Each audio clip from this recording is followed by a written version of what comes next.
ಪರೀಕ್ಷೆ ಛಾಯೆಗೆ ಸ್ವಾಗತ. ನಾನು ನಿಮ್ಮ ಸೋಷಿಯಲ್ ಸೈನ್ಸ್ ಶಿಕ್ಷಕಿ ಪದ್ಮಶ್ರೀ ಮುರಳಿ. ಇವತ್ತಿನ ಕ್ಲಾಸಲ್ಲಿ ನಾವು ಒಂದು ಹೊಸ ಲೆಸನ್ ಸ್ಟಾರ್ಟ್ ಮಾಡೋಣ. ಯಾವ ಲೆಸನು? ಪೊಲಿಟಿಕಲ್ ಸೈನ್ಸ್ ಇದೆಲ್ಲ ಅದರ ನಿಮ್ಮ ಟೆಕ್ಸ್ಟ್ ಬುಕ್ ಅಲ್ಲಿ ಚಾಪ್ಟರ್ ನಂಬರ್ 21 ಯಾವುದು? World challenges and India's roll.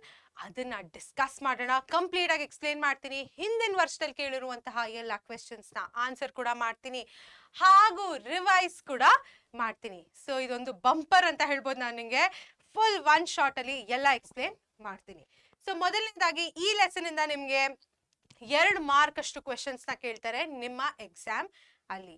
ಈ ಪರ್ಟಿಕ್ಯುಲರ್ ಲೆಸನ್ ಅಲ್ಲಿ ಇರುವಂತಹ ಪಾಯಿಂಟ್ಸ್ ಯಾವುದು ಅಥವಾ ಸೆಕ್ಷನ್ಸ್ ಯಾವುದು ಅಂತ ನೋಡೋಣ ಬನ್ನಿ. ಯಾವ ಟಾಪಿಕ್ಸ್ ನ ಕವರ್ ಮಾಡ್ತೀವಿ. ಮೊದಲನೇದಾಗಿ ಡಿನಯಲ್ ಆಫ್ ಹ್ಯೂಮನ್ ರೈಟ್ಸ್ ನ ಡಿನೈ ಆಗೋದು ಅಥವಾ ಅದರ ಡಿನಯಲ್ ಬಗ್ಗೆ ನಾವು ನೋಡ್ತೀವಿ. ಆಮೇಲೆ ರೇಸ್ ಆಫ್ ಆರ್ಮಮೆಂಟ್ಸ್, ಆಯ್ತಾ? ಆಮೇಲೆ ಎಕನಾಮಿಕ್ ಇನಿಕ್ವಾಲಿಟಿನ ನಾವು ಹಿಂದಿನ ಸೆಮಿಸ್ಟರ್ ಅಲ್ಲೂ ನೋಡಿದ್ವಿ. ಸಾಕಷ್ಟು ಚಾಪ್ಟರ್ ಅಲ್ಲಿ ಭಾಗವಾಗಿ ಇದ್ರ ಬಗ್ಗೆ ಕಲ್ತಿದೀವಿ. ಸೊ ಈಸಿ ಆಗಿರುತ್ತೆ. ಆಮೇಲೆ ಟೆರರಿಸಂ ಬಗ್ಗೆ ಕೂಡ ನಾವು ಕಲಿತೀವಿ. ಸೊ ಮಕ್ಕಳೇ, ಏನಾಯ್ತು ಪೋಸ್ಟ್ ವಾರ್ ಪೀರಿಯಡ್ ಅಲ್ಲಿ? ಪೋಸ್ಟ್ ವಾರ್ ಪೀರಿಯಡ್ ಅಲ್ಲಿ 2 ಕಾನ್ಸೆಪ್ಟ್ಸ್ ತರ ಬಂತು ಮಕ್ಕಳೇ. ಒಂದು ಕೊಲೋನಿಯಲಿಸಂ ಅಂತ ಏನಿದೆ, ಕೊಲೋನಿಯಲಿಸಂ ತುಂಬಾ ನಡೀತು, ಆಯ್ತಾ? ಈ ಕೊಲೋನಿಯಲಿಸಂ ಅಂದ್ರೆ ಏನು? ಇವಾಗ ಯಾವ್ದೋ ಒಂದು ಪವರ್ಫುಲ್ ಕಂಟ್ರಿಲಿ ಇದ್ದಂತ ಜನಗಳು ಅವ್ರು ಬಂದು ಇನ್ನೊಂದು ಕಂಟ್ರಿಗೆ ಬಂದ್ರ, ಆಯ್ತಾ? ಆ ಕಂಟ್ರಿಲಿ ಬಂದ್ಬಿಟ್ಟು ಆ ಕಂಟ್ರಿನ ರೂಲ್ ಮಾಡಕ್ ಸ್ಟಾರ್ಟ್ ಮಾಡಿದ್ರು. ಇದನ್ನೇ ಕೊಲೋನಿಯಲಿಸಂ ಅಂತ ಹೇಳ್ತೀವಿ. ನಮ್ಮ ಭಾರತ ದೇಶದಲ್ಲಿ ಕೂಡ ಕೊಲೋನಿಯಲಿಸಂ ನಡೆದಿದೆ, ಆಯ್ತಾ ಮಕ್ಕಳೇ? ಇದರ ಜೊತೆಗೆ ಇನ್ನೊಂದಿತ್ತು, ಈ ಕೊಲೋನಿಯಲಿಸಂ ಅಲ್ಲಿ ಏನಾಯ್ತು, ಜನಗಳು ಆಕ್ಚುಲಿ ಬಂದ್ರು ಆ ಪರ್ಟಿಕ್ಯುಲರ್ ಕಂಟ್ರಿಗೆ. ಇನ್ನೊಂದು ಕಾನ್ಸೆಪ್ಟ್ ಏನಿದೆ, ಇಂಪೀರಿಯಲಿಸಂ, ಆಯ್ತಾ? ಇಂಪೀರಿಯಲಿಸಂ ಅಲ್ಲಿ ಆ ಒಂದು ಪವರ್ಫುಲ್ ಕಂಟ್ರಿಯಿಂದ ಬಂದಿದ್ದಂತ ಜನಗಳು ಫಿಸಿಕಲಿ ಈ ಕಂಟ್ರಿಗೆ ಬರ್ಲಿಲ್ಲ, ಅರ್ಥ ಆಯ್ತಾ? ಆದ್ರೆ ಅವ್ರು ಎಲ್ಲಿದ್ರೋ ಅಲ್ಲಿಂದಾನೇ ಬೇರೆ ಕಂಟ್ರೀಸ್ ನ ಆಳಕ್ಕೆ ಸ್ಟಾರ್ಟ್ ಮಾಡಿದ್ರು, ಆಯ್ತಾ? ಸೊ ಇದೇನಾಗತ್ತೆ, ಇದು ಇಂಪೀರಿಯಲಿಸಂ. ಓಕೆನಾ ಮಕ್ಕಳೇ? So the post-war period has witnessed the total collapse of colonialism and imperialism. So ಇವಾಗ post war ಆದ್ಮೇಲೆ ಏನಾಯ್ತು ಮಕ್ಕಳೇ, ಪೂರ್ತಿ ನಾಶವಾಗೋಯ್ತು. ಏನ್ ನಾಶ ಆಯ್ತು? ಕೊಲೋನಿಯಲಿಸಂ ಹಾಗೂ ಇಂಪೀರಿಯಲಿಸಂ. ಓಕೆನಾ ಮಕ್ಕಳೇ? ಸೊ ನಿಮ್ಗೆ ಇದೆರಡು ಕಾನ್ಸೆಪ್ಟ್ಸ್ ಅರ್ಥ ಆಯ್ತು ಅಂತ ನಾನು ಅನ್ಕೊಂತೀನಿ. ಕೊಲೋನಿಯಲಿಸಂ ಅಲ್ಲಿ ಜನ ಆಕ್ಚುಲಿ ಹೋಗಿ ಆ ಪರ್ಟಿಕ್ಯುಲರ್ ಜಾಗದಲ್ಲಿ ಇದ್ದು ಅವ್ರನ್ನ ಆಳ್ತಿದ್ರು. ಇಲ್ಲಿ ಅವರು ಫಿಸಿಕಲಿ ಮೂವ್ ಆಗ್ಲಿಲ್ಲ, ಬಟ್ ಆದ್ರೆ ಆ ಪರ್ಟಿಕ್ಯುಲರ್ ಕಂಟ್ರಿ ಅಥವಾ ಆ ಪರ್ಟಿಕ್ಯುಲರ್ ಜಾಗನ ಅವರು ಆಳಕ್ಕೆ ಸ್ಟಾರ್ಟ್ ಮಾಡಿದ್ರು. ಓಕೆನಾ ಮಕ್ಕಳೇ? ಇವಾಗ ಹೊಸ ಪ್ರಾಬ್ಲಮ್ ಸ್ಟಾರ್ಟ್ ಆಯ್ತು. ಕೊಲೋನಿಯಲಿಸಂ ಮತ್ತೆ ಇಂಪೀರಿಯಲಿಸಂ ವಾರ್ ಮುಂಚೆ ತುಂಬಾ ದೊಡ್ಡ ಪ್ರಾಬ್ಲಮ್ ಆಗಿತ್ತು, ಆದ್ರೆ ಈ ಕಾಲದಲ್ಲಿ ಅದಿಲ್ಲ. ಆದ್ರೆ ಪ್ರಾಬ್ಲಮ್ ಇಲ್ಲ ಅಂತ ಹೇಳ್ಬೋದಾ? ಇಲ್ಲ, ಹೊಸ ಪ್ರಾಬ್ಲಮ್ಗಳು ಸ್ಟಾರ್ಟ್ ಆಗಿದೆ. ಯಾವ ಪ್ರಾಬ್ಲಮು? ಹ್ಯೂಮನ್ ರೈಟ್ಸ್ಗೆ ರಿಲೇಟೆಡ್ ಆಗಿರುವಂತ ಪ್ರಾಬ್ಲಮ್. ಅಂದ್ರೆ ಬೇಸಿಕ್ ಹ್ಯೂಮನ್ ರೈಟ್ಸ್ ಜನಗಳಿಗೆ ಸಿಗ್ತಿಲ್ಲ, ಆಯ್ತಾ? ಆರ್ಮಮೆಂಟ್ ರೇಸ್ ಅಂದ್ರೆ ನಮ್ಮ ಒಂದು ಪ್ರೊಡಕ್ಷನ್ ಆಫ್ ಅಷ್ಟೊಂದು ವೆಪನ್ಸ್ ಏನಿದೆ ಅದು ಜಾಸ್ತಿ ಆಗಿದೆ. ಅದೊಂಥರ ಕಾಂಪಿಟೇಷನ್ ಆಗಿ ಲೀಡ್ ಆಗಿದೆ. ಆಮೇಲೆ ಎಕನಾಮಿಕ್ ಇನ್ಇಕ್ವಾಲಿಟಿ, ಸ್ವಲ್ಪ ಜನ ರಿಚ್ ಆಗ್ತಾನೆ ಇದ್ದಾರೆ, ಸ್ವಲ್ಪ ಜನ ಪುವರ್ ಆಗ್ತಾನೆ ಇದ್ದಾರೆ, ಆಯ್ತಾ? ಆ ಗ್ಯಾಪ್ ಕೂಡ ಇನ್ಕ್ರೀಸ್ ಆಗ್ತಾ ಇದೆ. ಆಮೇಲೆ ಟೆರರಿಸಂ ಇಂಡಿಯಾಲ್ ಕೂಡ ಒಂದು ಸಾಫ್ಟ್ ಬೇಸ್ ಅಂತ ಕೂಡ ನಾವು ಹೇಳ್ತೀವಿ. ಅದ್ರ ಬಗ್ಗೆ ಕೂಡ ನಾವು ಮಾತಾಡೋಣ ಮುಂದೆ ಹೋಗ್ತಾ. ಸೊ ಈ 4 ಪ್ರಾಬ್ಲಮ್ಗಳೇನಿದೆ ಅದು problems of the new world ಮಕ್ಕಳೇ, ಆಯ್ತಾ?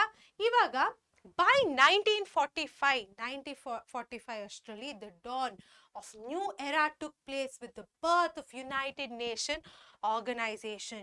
UNO ಕ್ರಿಯೇಟ್ ಆಯ್ತು. UNO ಕ್ರಿಯೇಟ್ ಆದಾಗ ಪೀಸ್ ಅಂಡ್ ಸೆಕ್ಯೂರಿಟಿ ಏನಿತ್ತು, UNO ಇಂದ ಮೇಜರ್ ಆಬ್ಜೆಕ್ಟಿವ್ಸ್ ನಾವು ನೋಡಿದೀವಲ್ಲ, ಆಯ್ತಾ? ಎಲ್ಲ ಪೀಸ್ ಇರಬೇಕು ವರ್ಲ್ಡ್ ಇನ್ನ ಸುತ್ತಮುತ್ತ. ಅದ್ ಬಂದಾಗ ಏನಾಯ್ತು, ಅದು ಒಂದು ಚೇಂಜಸ್ ನ ತರೋದಿಕ್ಕೆ ಟ್ರೈ ಕೂಡ ಮಾಡ್ತು. India, as one of the members of the family of nations in contributing positively to solve world issues. India ಏನಿದೆ ಮಕ್ಕಳೇ, ಅದು ಬರೀ ಒಂದು ನೇಷನ್ ಅಲ್ಲ, but it is a part of UNO ಅಲ್ಲ, ಫ್ಯಾಮಿಲಿ ಆಫ್ ನೇಷನ್ಸ್ ನ ಒಂದು ಭಾಗವಾಗಿ ಇರೋ ವರ್ಲ್ಡ್ ಪ್ರಾಬ್ಲಮ್ಸ್ ನ ಸಾಲ್ವ್ ಮಾಡೋದಕ್ಕೆ ಕೂಡ ಕಾಂಟ್ರಿಬ್ಯೂಟ್ ಮಾಡ್ತಾ ಇದೆ ನಮ್ಮ ದೇಶ. ಸೊ ಮೊದಲನೇದಾಗಿ ಡಿನಯಲ್ ಆಫ್ ಹ್ಯೂಮನ್ ರೈಟ್ಸ್ ಅಂತ ಇದೆ, ಆಯ್ತಾ? ಹ್ಯೂಮನ್ ರೈಟ್ಸ್ ಅಂದ್ರೆ ನಾನು ನೀವು ಒಂದು ಮನುಷ್ಯರಾಗಿ ನಮ್ಗೆ ಒಂದು ರೀತಿಯಾದ ರೈಟ್ಸ್ ಸಿಗತ್ತೆ. ಆ ರೈಟ್ಸ್ ಸಿಗದೇ ಇರುವಾಗ ಡಿನಯಲ್ ಆಫ್ ಹ್ಯೂಮನ್ ರೈಟ್ಸ್ ಅಂತ ಹೇಳ್ತೀವಿ. Human activist throughout history have upheld birth rights of human beings, but unfortunately human rights have been denied for a long time for majority of people across the globe or of the globe. ಆಯ್ತಾ? So human activist ಏನಿದ್ದಾರೆ ಮಕ್ಕಳೇ, ಅಂದ್ರೆ ಹೋರಾಟಗಾರರು ನಮ್ಮ basic ಬರ್ತ್ ರೈಟ್ಸ್ಗೋಸ್ಕರ fight ಮಾಡ್ತಾ ಇದ್ದಾರೆ. ಅದಂತ ನಮ್ಗೆಲ್ಲರಿಗೂ equal right ಸಿಗತ್ತಾ? ಇಲ್ಲ. ಸುಮಾರು ಜನಗಳಿಗೆ ಇವಾಗ್ಲೂ ಮೆಜಾರಿಟಿ ಆಫ್ ಪೀಪಲ್ಗೆ ಬೇಸಿಕ್ ಹ್ಯೂಮನ್ ರೈಟ್ಸ್ ಏನಿದೆ ಅದು ಸಿಗ್ತಿಲ್ಲ. ಆಯ್ತಾ? ಸೊ ಅದನ್ನ ಡಿನೈ ಆಗ್ತಾ ಇದೆ ಅವ್ರಿಗೆಲ್ಲ. ಡಿಸ್ಕ್ರಿಮಿನೇಷನ್ ನಡೀತಿದೆ. ಆಯ್ತಾ? Discrimination is also a part of denial of human rights ಅಲ್ವಾ?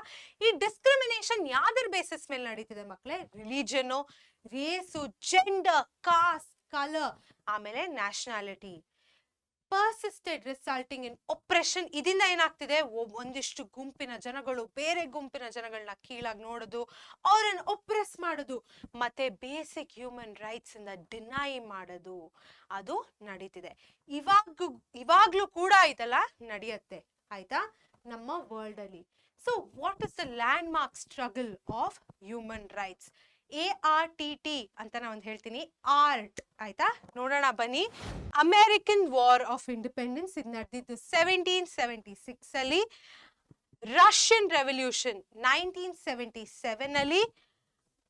ದ ಫ್ರೆಂಚ್ ರೆವಲ್ಯೂಷನ್ ಆಫ್ 1789 ಅಲ್ಲಿ. ಹಾಗೂ the struggle for independence in India and of many other countries during the first half of 20th century.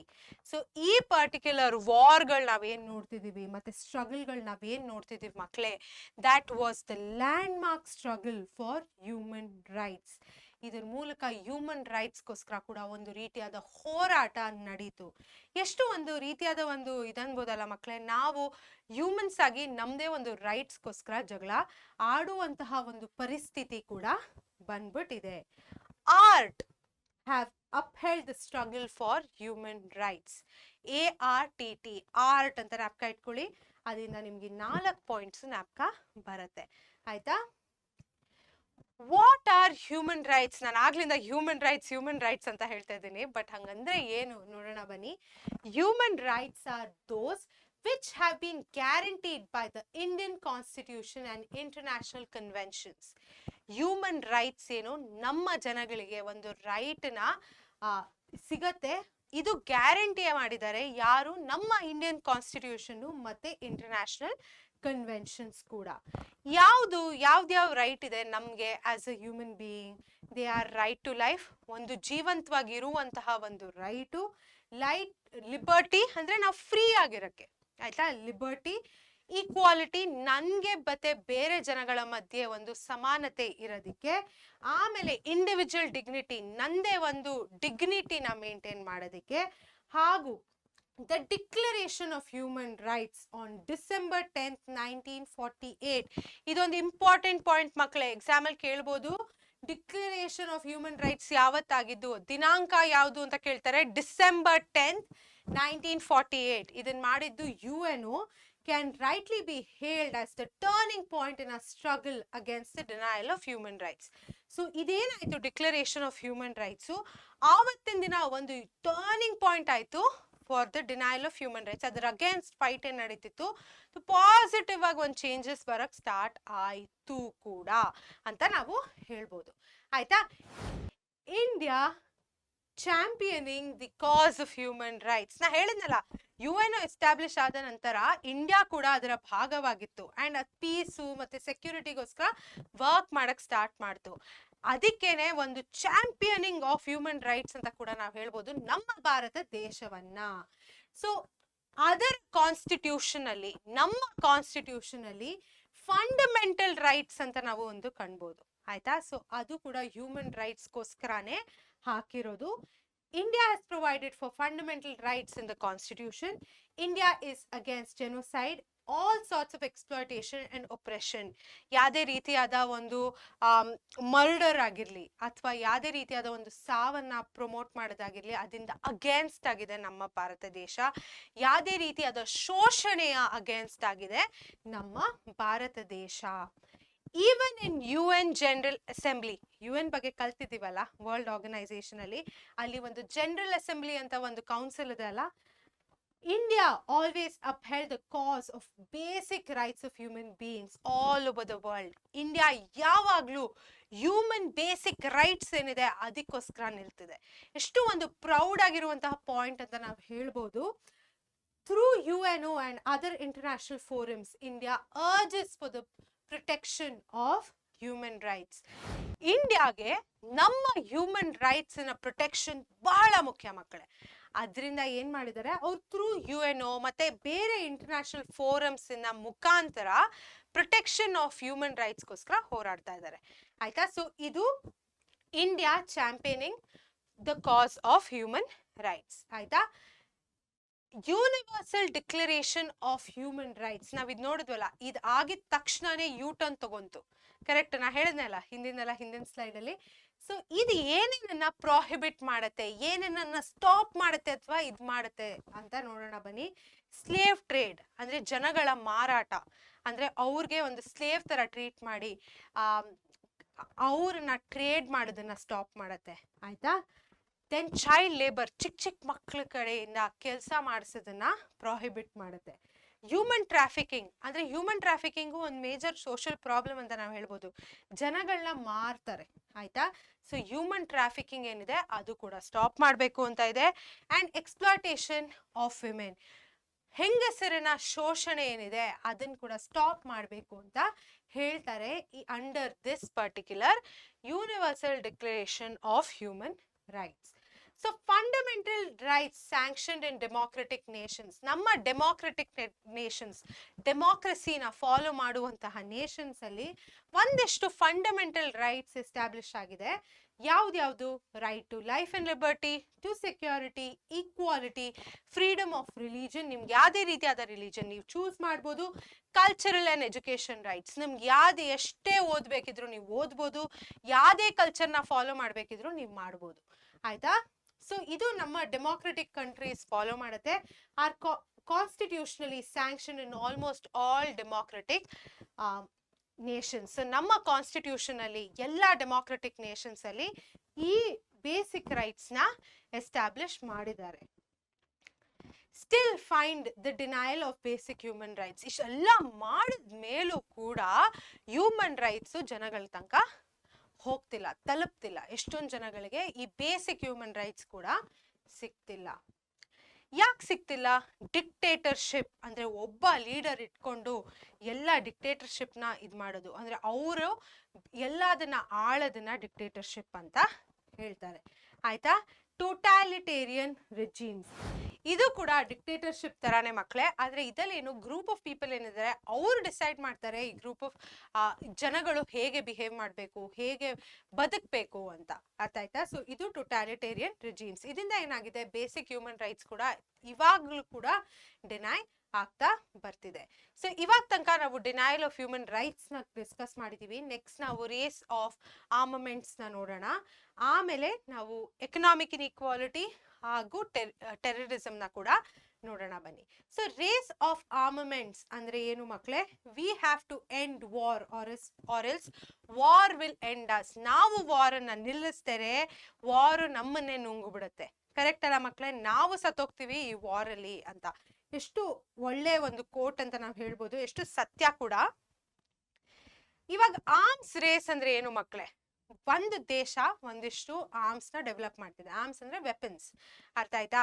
ಈ weapons ನ develop ಮಾಡುವಾಗ ಬೇರೆ ದೇಶ ಕೂಡ ಅದನ್ನ ಡೆವಲಪ್ ಮಾಡ್ತಿದೆ. ಸೊ ಇದೊಂದು ರೀತಿಯಾದ ಕಾಂಪಿಟೇಷನ್ ತರ ಆಗ್ತಿದೆ. ನಾವು ಡೆವಲಪ್ ಮಾಡ್ತಿದೀವಿ, ಅದಕ್ಕೆ ಇನ್ನೊಂದು ಡೆವಲಪ್ ಮಾಡುತ್ತೆ. ಅವ್ರು ಅದನ್ನ ಡೆವಲಪ್ ಮಾಡಿದ್ರೆ ಸರಿ, ನಾವು ಇನ್ನೂ ಒಂದು ಹಾರ್ಮ್ಫುಲ್ ಆಗಿರುವಂತಹ ಒಂದು ವೆಪನ್ ನ ಡೆವಲಪ್ ಮಾಡೋಣ ಅಂತ. ಸೊ ಇದು ಒಂದು ಆರ್ಮ್ಸ್ ರೇಸ್ ಅಂತ ನಾವು ಹೇಳ್ಬೋದು. So armament race seems to be the most dangerous symptom of the present day world.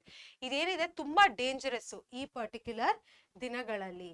Disarmament as such is the need of the hour for the very preservation and continuation of our globe. So disarmament ಅಂದ್ರೆ ಇದನ್ನ stop ಮಾಡಬೇಕು.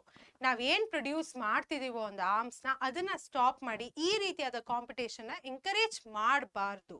ಇದು ಮಾಡಿದ್ರೇನೆ ನಾವು ಈ globe ಅಥವಾ ನಮ್ಮ world ಅಲ್ಲಿ ಒಂದು ಪೀಸ್ ನ ಮೇಂಟೈನ್ ಮಾಡ್ಬೋದು, ಒಂದು ಸೆಕ್ಯೂರಿಟಿನ ನಾವು ಎನ್ಶೋರ್ ಮಾಡ್ಬೋದು, ಆಮೇಲೆ ಅದನ್ನ ಪ್ರಿಸರ್ವ್ ಕೂಡ ಮಾಡ್ಬೋದು. Disarmament seems to be the only solution to the arms race. So arms race na stop ಮಾಡೋದಕ್ಕೆ disarmament ಅಂದ್ರೆ ಆರ್ಮ್ಸ್ ಪ್ರೊಡಕ್ಷನ್ ಮತ್ತೆ ಅದರ ಯೂಸೇಜ್ ನ ಸ್ಟಾಪ್ ಮಾಡದೆ ಒಂದು ರೀತಿಯಾದ solution. So what is disarmament? ನಾನು ಒಂದು 10 ಸತಿ ಹೇಳಿದೆ ಈ ಪದನ. ಹಿಂಗಂದ್ರೆ ಏನು? Disarmament means the reduction or elimination of certain or all armaments for the purpose of ending the armament race. So ಒಂದು ದೇಶವಾಗಿ ನಾವು ಒಂದಿಷ್ಟು ಆರ್ಮ್ಸ್ ನ ಡೆವಲಪ್ ಮಾಡ್ತೀವಿ ಆಯ್ತಾ, ಒಂದಿಷ್ಟು ವೆಪನ್ಸ್ ನ ಡೆವಲಪ್ ಮಾಡ್ತೀವಿ, ಅದನ್ನ ಸ್ಟಾಪ್ ಮಾಡೋದು, ಅದರ ಯೂಸೇಜ್ ನ ಕಟ್ ಡೌನ್ ಮಾಡೋದು, ಮತ್ತೆ ಪ್ರೊಡಕ್ಷನ್ ನ ಕೂಡ ಕಂಪ್ಲೀಟ್ ಆಗಿ ಸ್ಟಾಪ್ ಮಾಡೋದೇನಿದೆ ಅದನ್ನ ನಾವು ಡಿಸ್ಆರ್ಮಮೆಂಟ್ ಅಂತ ಹೇಳ್ತೀವಿ. So what does armament lead to? So armament ಇಂದ ಏನಾಗುತ್ತೆ ಮಕ್ಕಳೇ?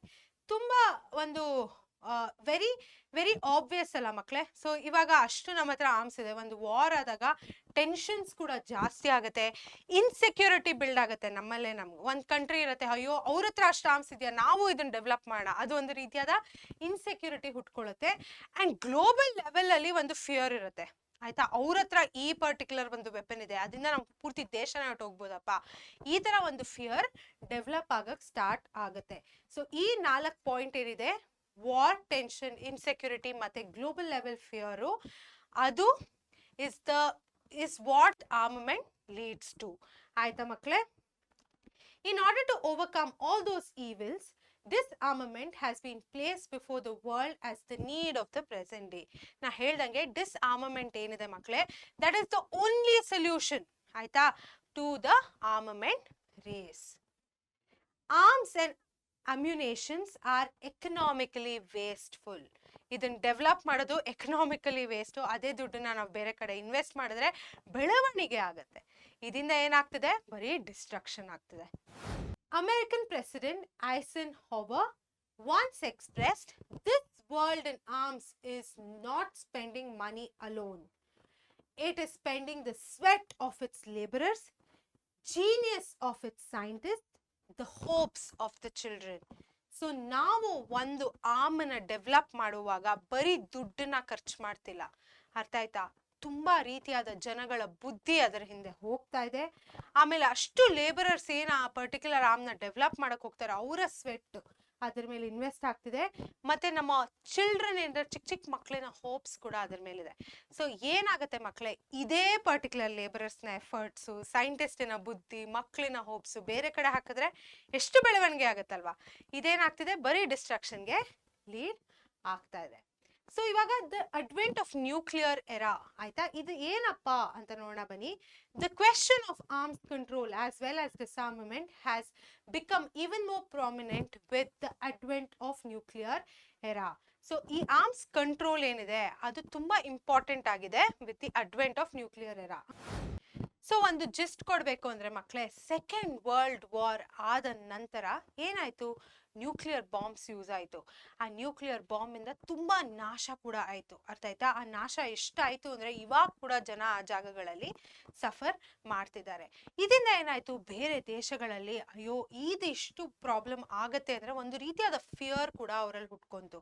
ಅದರಿಂದ ದೇಶಗಳಲ್ಲಿ ನ್ಯೂಕ್ಲಿಯರ್ ಬಾಂಬ್ಸ್ ಪ್ರೊಡಕ್ಷನ್ ಕೂಡ ಸ್ಟಾರ್ಟ್ ಆಯಿತು, ಅರ್ಥ ಆಯ್ತಾ? ಸೊ ಇದು ಬೇರೆ ಇದಕ್ಕೆ ತುಂಬಾ ಒಂದು ಫಿಯರ್ ನ ಹುಟ್ಕೊಂಡಿದೆ ಜನಗಳ ಮನಸ್ಸಲ್ಲಿ. So that is the advent of nuclear era ಮಕ್ಕಳೇ, ಆಯ್ತಾ?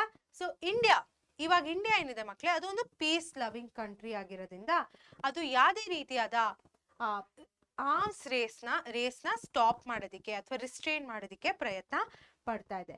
However, for the future safety of the world, serious efforts are needed to avert wars. ನಮ್ಮ ಮುಂದಿನ ಫ್ಯೂಚರ್ಗೆ ಸೇಫ್ಟಿ ಆಗಿ ಎನ್ಶೋರ್ ಮಾಡೋದಕ್ಕೆ ಯಾವುದೇ ರೀತಿಯಾದ ವಾರ್ಸ್ನ ನಾವು ಸ್ಟಾಪ್ ಮಾಡಬೇಕು ಅಥವಾ ಅದು ಆಗೋದಕ್ಕೇನೆ ನಾವು ತಡಿಬೇಕು, ಅರ್ಥ ಆಯ್ತಾ? ಸೊ ಅದು ತುಂಬಾ ಇಂಪಾರ್ಟೆಂಟು. ಇವಾಗ USA ಮತ್ತೆ USSR ಮಧ್ಯ ಈ ನ್ಯೂಕ್ಲಿಯರ್ ವೆಪನ್ಸು, ನ್ಯೂಕ್ಲಿಯರ್ ವಾರ್ ಎಲ್ಲ ಏನಿದೆ ಅದನ್ನ ಕಡಿಮೆ ಮಾಡೋದಕ್ಕೋಸ್ಕರ ಒಂದು ಬೈಲ್ಯಾಟ್ರಲ್ ಅಗ್ರಿಮೆಂಟ್ ಬಂತು ಮಕ್ಕಳೇ, ಆಯ್ತಾ? ಏನಿದು ಬೈಲ್ಯಾಟ್ರಲ್ ಅಗ್ರಿಮೆಂಟ್? ಏನು ಅಂದ್ರೆ ಒಂದು 2 ಕಂಟ್ರಿಗಳ ಮಧ್ಯೆ ನಡೆಯುವಂತ ಒಂದು ಅಗ್ರಿಮೆಂಟು. ಯಾಕೆ ಈ ಅಗ್ರಿಮೆಂಟ್ ಬಂತು? ನ್ಯೂಕ್ಲಿಯರ್ ಡಿಸ್ಆರ್ಮಮೆಂಟ್ ಅಂದ್ರೆ ಯಾವುದೇ ರೀತಿಯಾದ ನ್ಯೂಕ್ಲಿಯರ್ ವೆಪನ್ಸ್ ನಾವು ಯೂಸ್ ಮಾಡೋದು ಕಡಿಮೆ ಮಾಡಬೇಕು ಅಥವಾ ನಿಲ್ಲಿಸಬೇಕು ಅಂತ ಒಂದು ಅಗ್ರಿಮೆಂಟ್ ಬಂತು. ಇದು ನಾನು ಹೇಳ್ದಂಗೆ USA ಮತ್ತೆ USSR ಮಧ್ಯೆ ಬಂದಿದ್ದು 1963 ಮೊದಲನೇದಾಗಿ ಪಾರ್ಷಿಯಲ್ ಟೆಸ್ಟ್ ಬ್ಯಾನ್ ಟ್ರೀಟಿ ಅಂತ ಬಂತು. ಅಂದ್ರೆ ಪಾರ್ಷಿಯಲಿ ಒಂದು ನ್ಯೂಕ್ಲಿಯರ್ ವೆಪನ್ ನ ಟೆಸ್ಟ್ ಮಾಡೋದಕ್ಕೆ ಬ್ಯಾನ್ ಮಾಡಿದ್ರು. ಆಮೇಲೆ ಸ್ಟ್ರಾಟಜಿಕ್ ಆರ್ಮ್ಸ್ ಲಿಮಿಟೇಷನ್ ಟ್ರೀಟಿ ಅಂತ ಬಂತು. ಇದನ್ನ ಸಾಲ್ಟ್ ಅಂತ ಕೂಡ ನಾವು ಹೇಳ್ಬೋದು. ಯಾಕೆ ಮಕ್ಕಳೇ, ಇದರಿಂದ ಏನಾಗುತ್ತೆ, ಲಿಮಿಟೇಷನ್ ಅಂದ್ರೆ ಕಡಿಮೆ ಮಾಡೋದು, ಆಯ್ತಾ, ಅದನ್ನ ಕಡಿಮೆ ಮಾಡೋದಕ್ಕೆ, ಯಾವ್ದಕ್ಕೆ, ಸ್ಟ್ರಾಟಜಿಕ್ ಆರ್ಮ್ಸ್ ನ ಕಡಿಮೆ ಮಾಡೋದಕ್ಕೋಸ್ಕರ ಒಂದು ಟ್ರೀಟಿ ಇದು. ಮುಂದೆ ಇದು ಕಾಂಪ್ರಹೆನ್ಸಿವ್ ಟೆಸ್ಟ್ ಬ್ಯಾನ್ ಟ್ರೀಟಿ, ಅಂದ್ರೆ ಇವಾಗ ಕಾಂಪ್ರಹೆನ್ಸಿವ್ಲಿ ಒಂದು ಟೆಸ್ಟ್ ಮಾಡ್ತಾರಲ್ಲ, ಕಂಪ್ಲೀಟ್ ಆಗಿ ಒಂದು ಟೆಸ್ಟ್ ಮಾಡೋದು, ಡೀಟೇಲ್ ಆಗಿ ಒಂದು ನ್ಯೂಕ್ಲಿಯರ್ ವೆಪನ್ ನ ಟೆಸ್ಟ್ ಮಾಡೋದನ್ನ ಕೂಡ ಬ್ಯಾನ್ ಮಾಡಿದ್ರು. ಇದನ್ನ CTBT ಅಂತ ಕರೀತಾರೆ. ಈ ತರ ಶಾರ್ಟ್ ಫಾರ್ಮ್ಸ್ ಅಲ್ಲಿ ಜ್ಞಾಪಕ ಇಟ್ಕೊಂಡಿದ್ರೆ ನಿಮ್ಗೆ ಎಕ್ಸಾಮ್ಗೆ ಒಳ್ಳೇದಾಗತ್ತೆ. ದ ನಾನ್ ಪ್ರಾಲಿಫರೇಷನ್ ಟ್ರೀಟಿ ಅಂತ ಹೇಳಿದ್ದಾರೆ ಮಕ್ಕಳೇ. ಸೊ ಇಲ್ಲಿ ನಾನ್ ಪ್ರಾಲಿಫರೇಷನ್ ಹಾಗೂ ಲಿಮಿಟೇಷನ್ ಏನಿದೆ ಅದು ಸೇಮ್, ಅರ್ಥ ಆಯ್ತಾ ಮಕ್ಕಳೇ? ಸೊ ನೀವು ಅದನ್ನ ತಲೆಯಲ್ಲಿ ಇಟ್ಕೊಂಡಿರಿ. ಅಂಡ್ ಅದು ಮೀನಿಂಗ್ ಅಲ್ಲೂ ಸೇಮ್, ಇದಂದ್ರೂ ಲಿಮಿಟೇಷನ್ ಅಂತಾನೆ ಅರ್ಥ.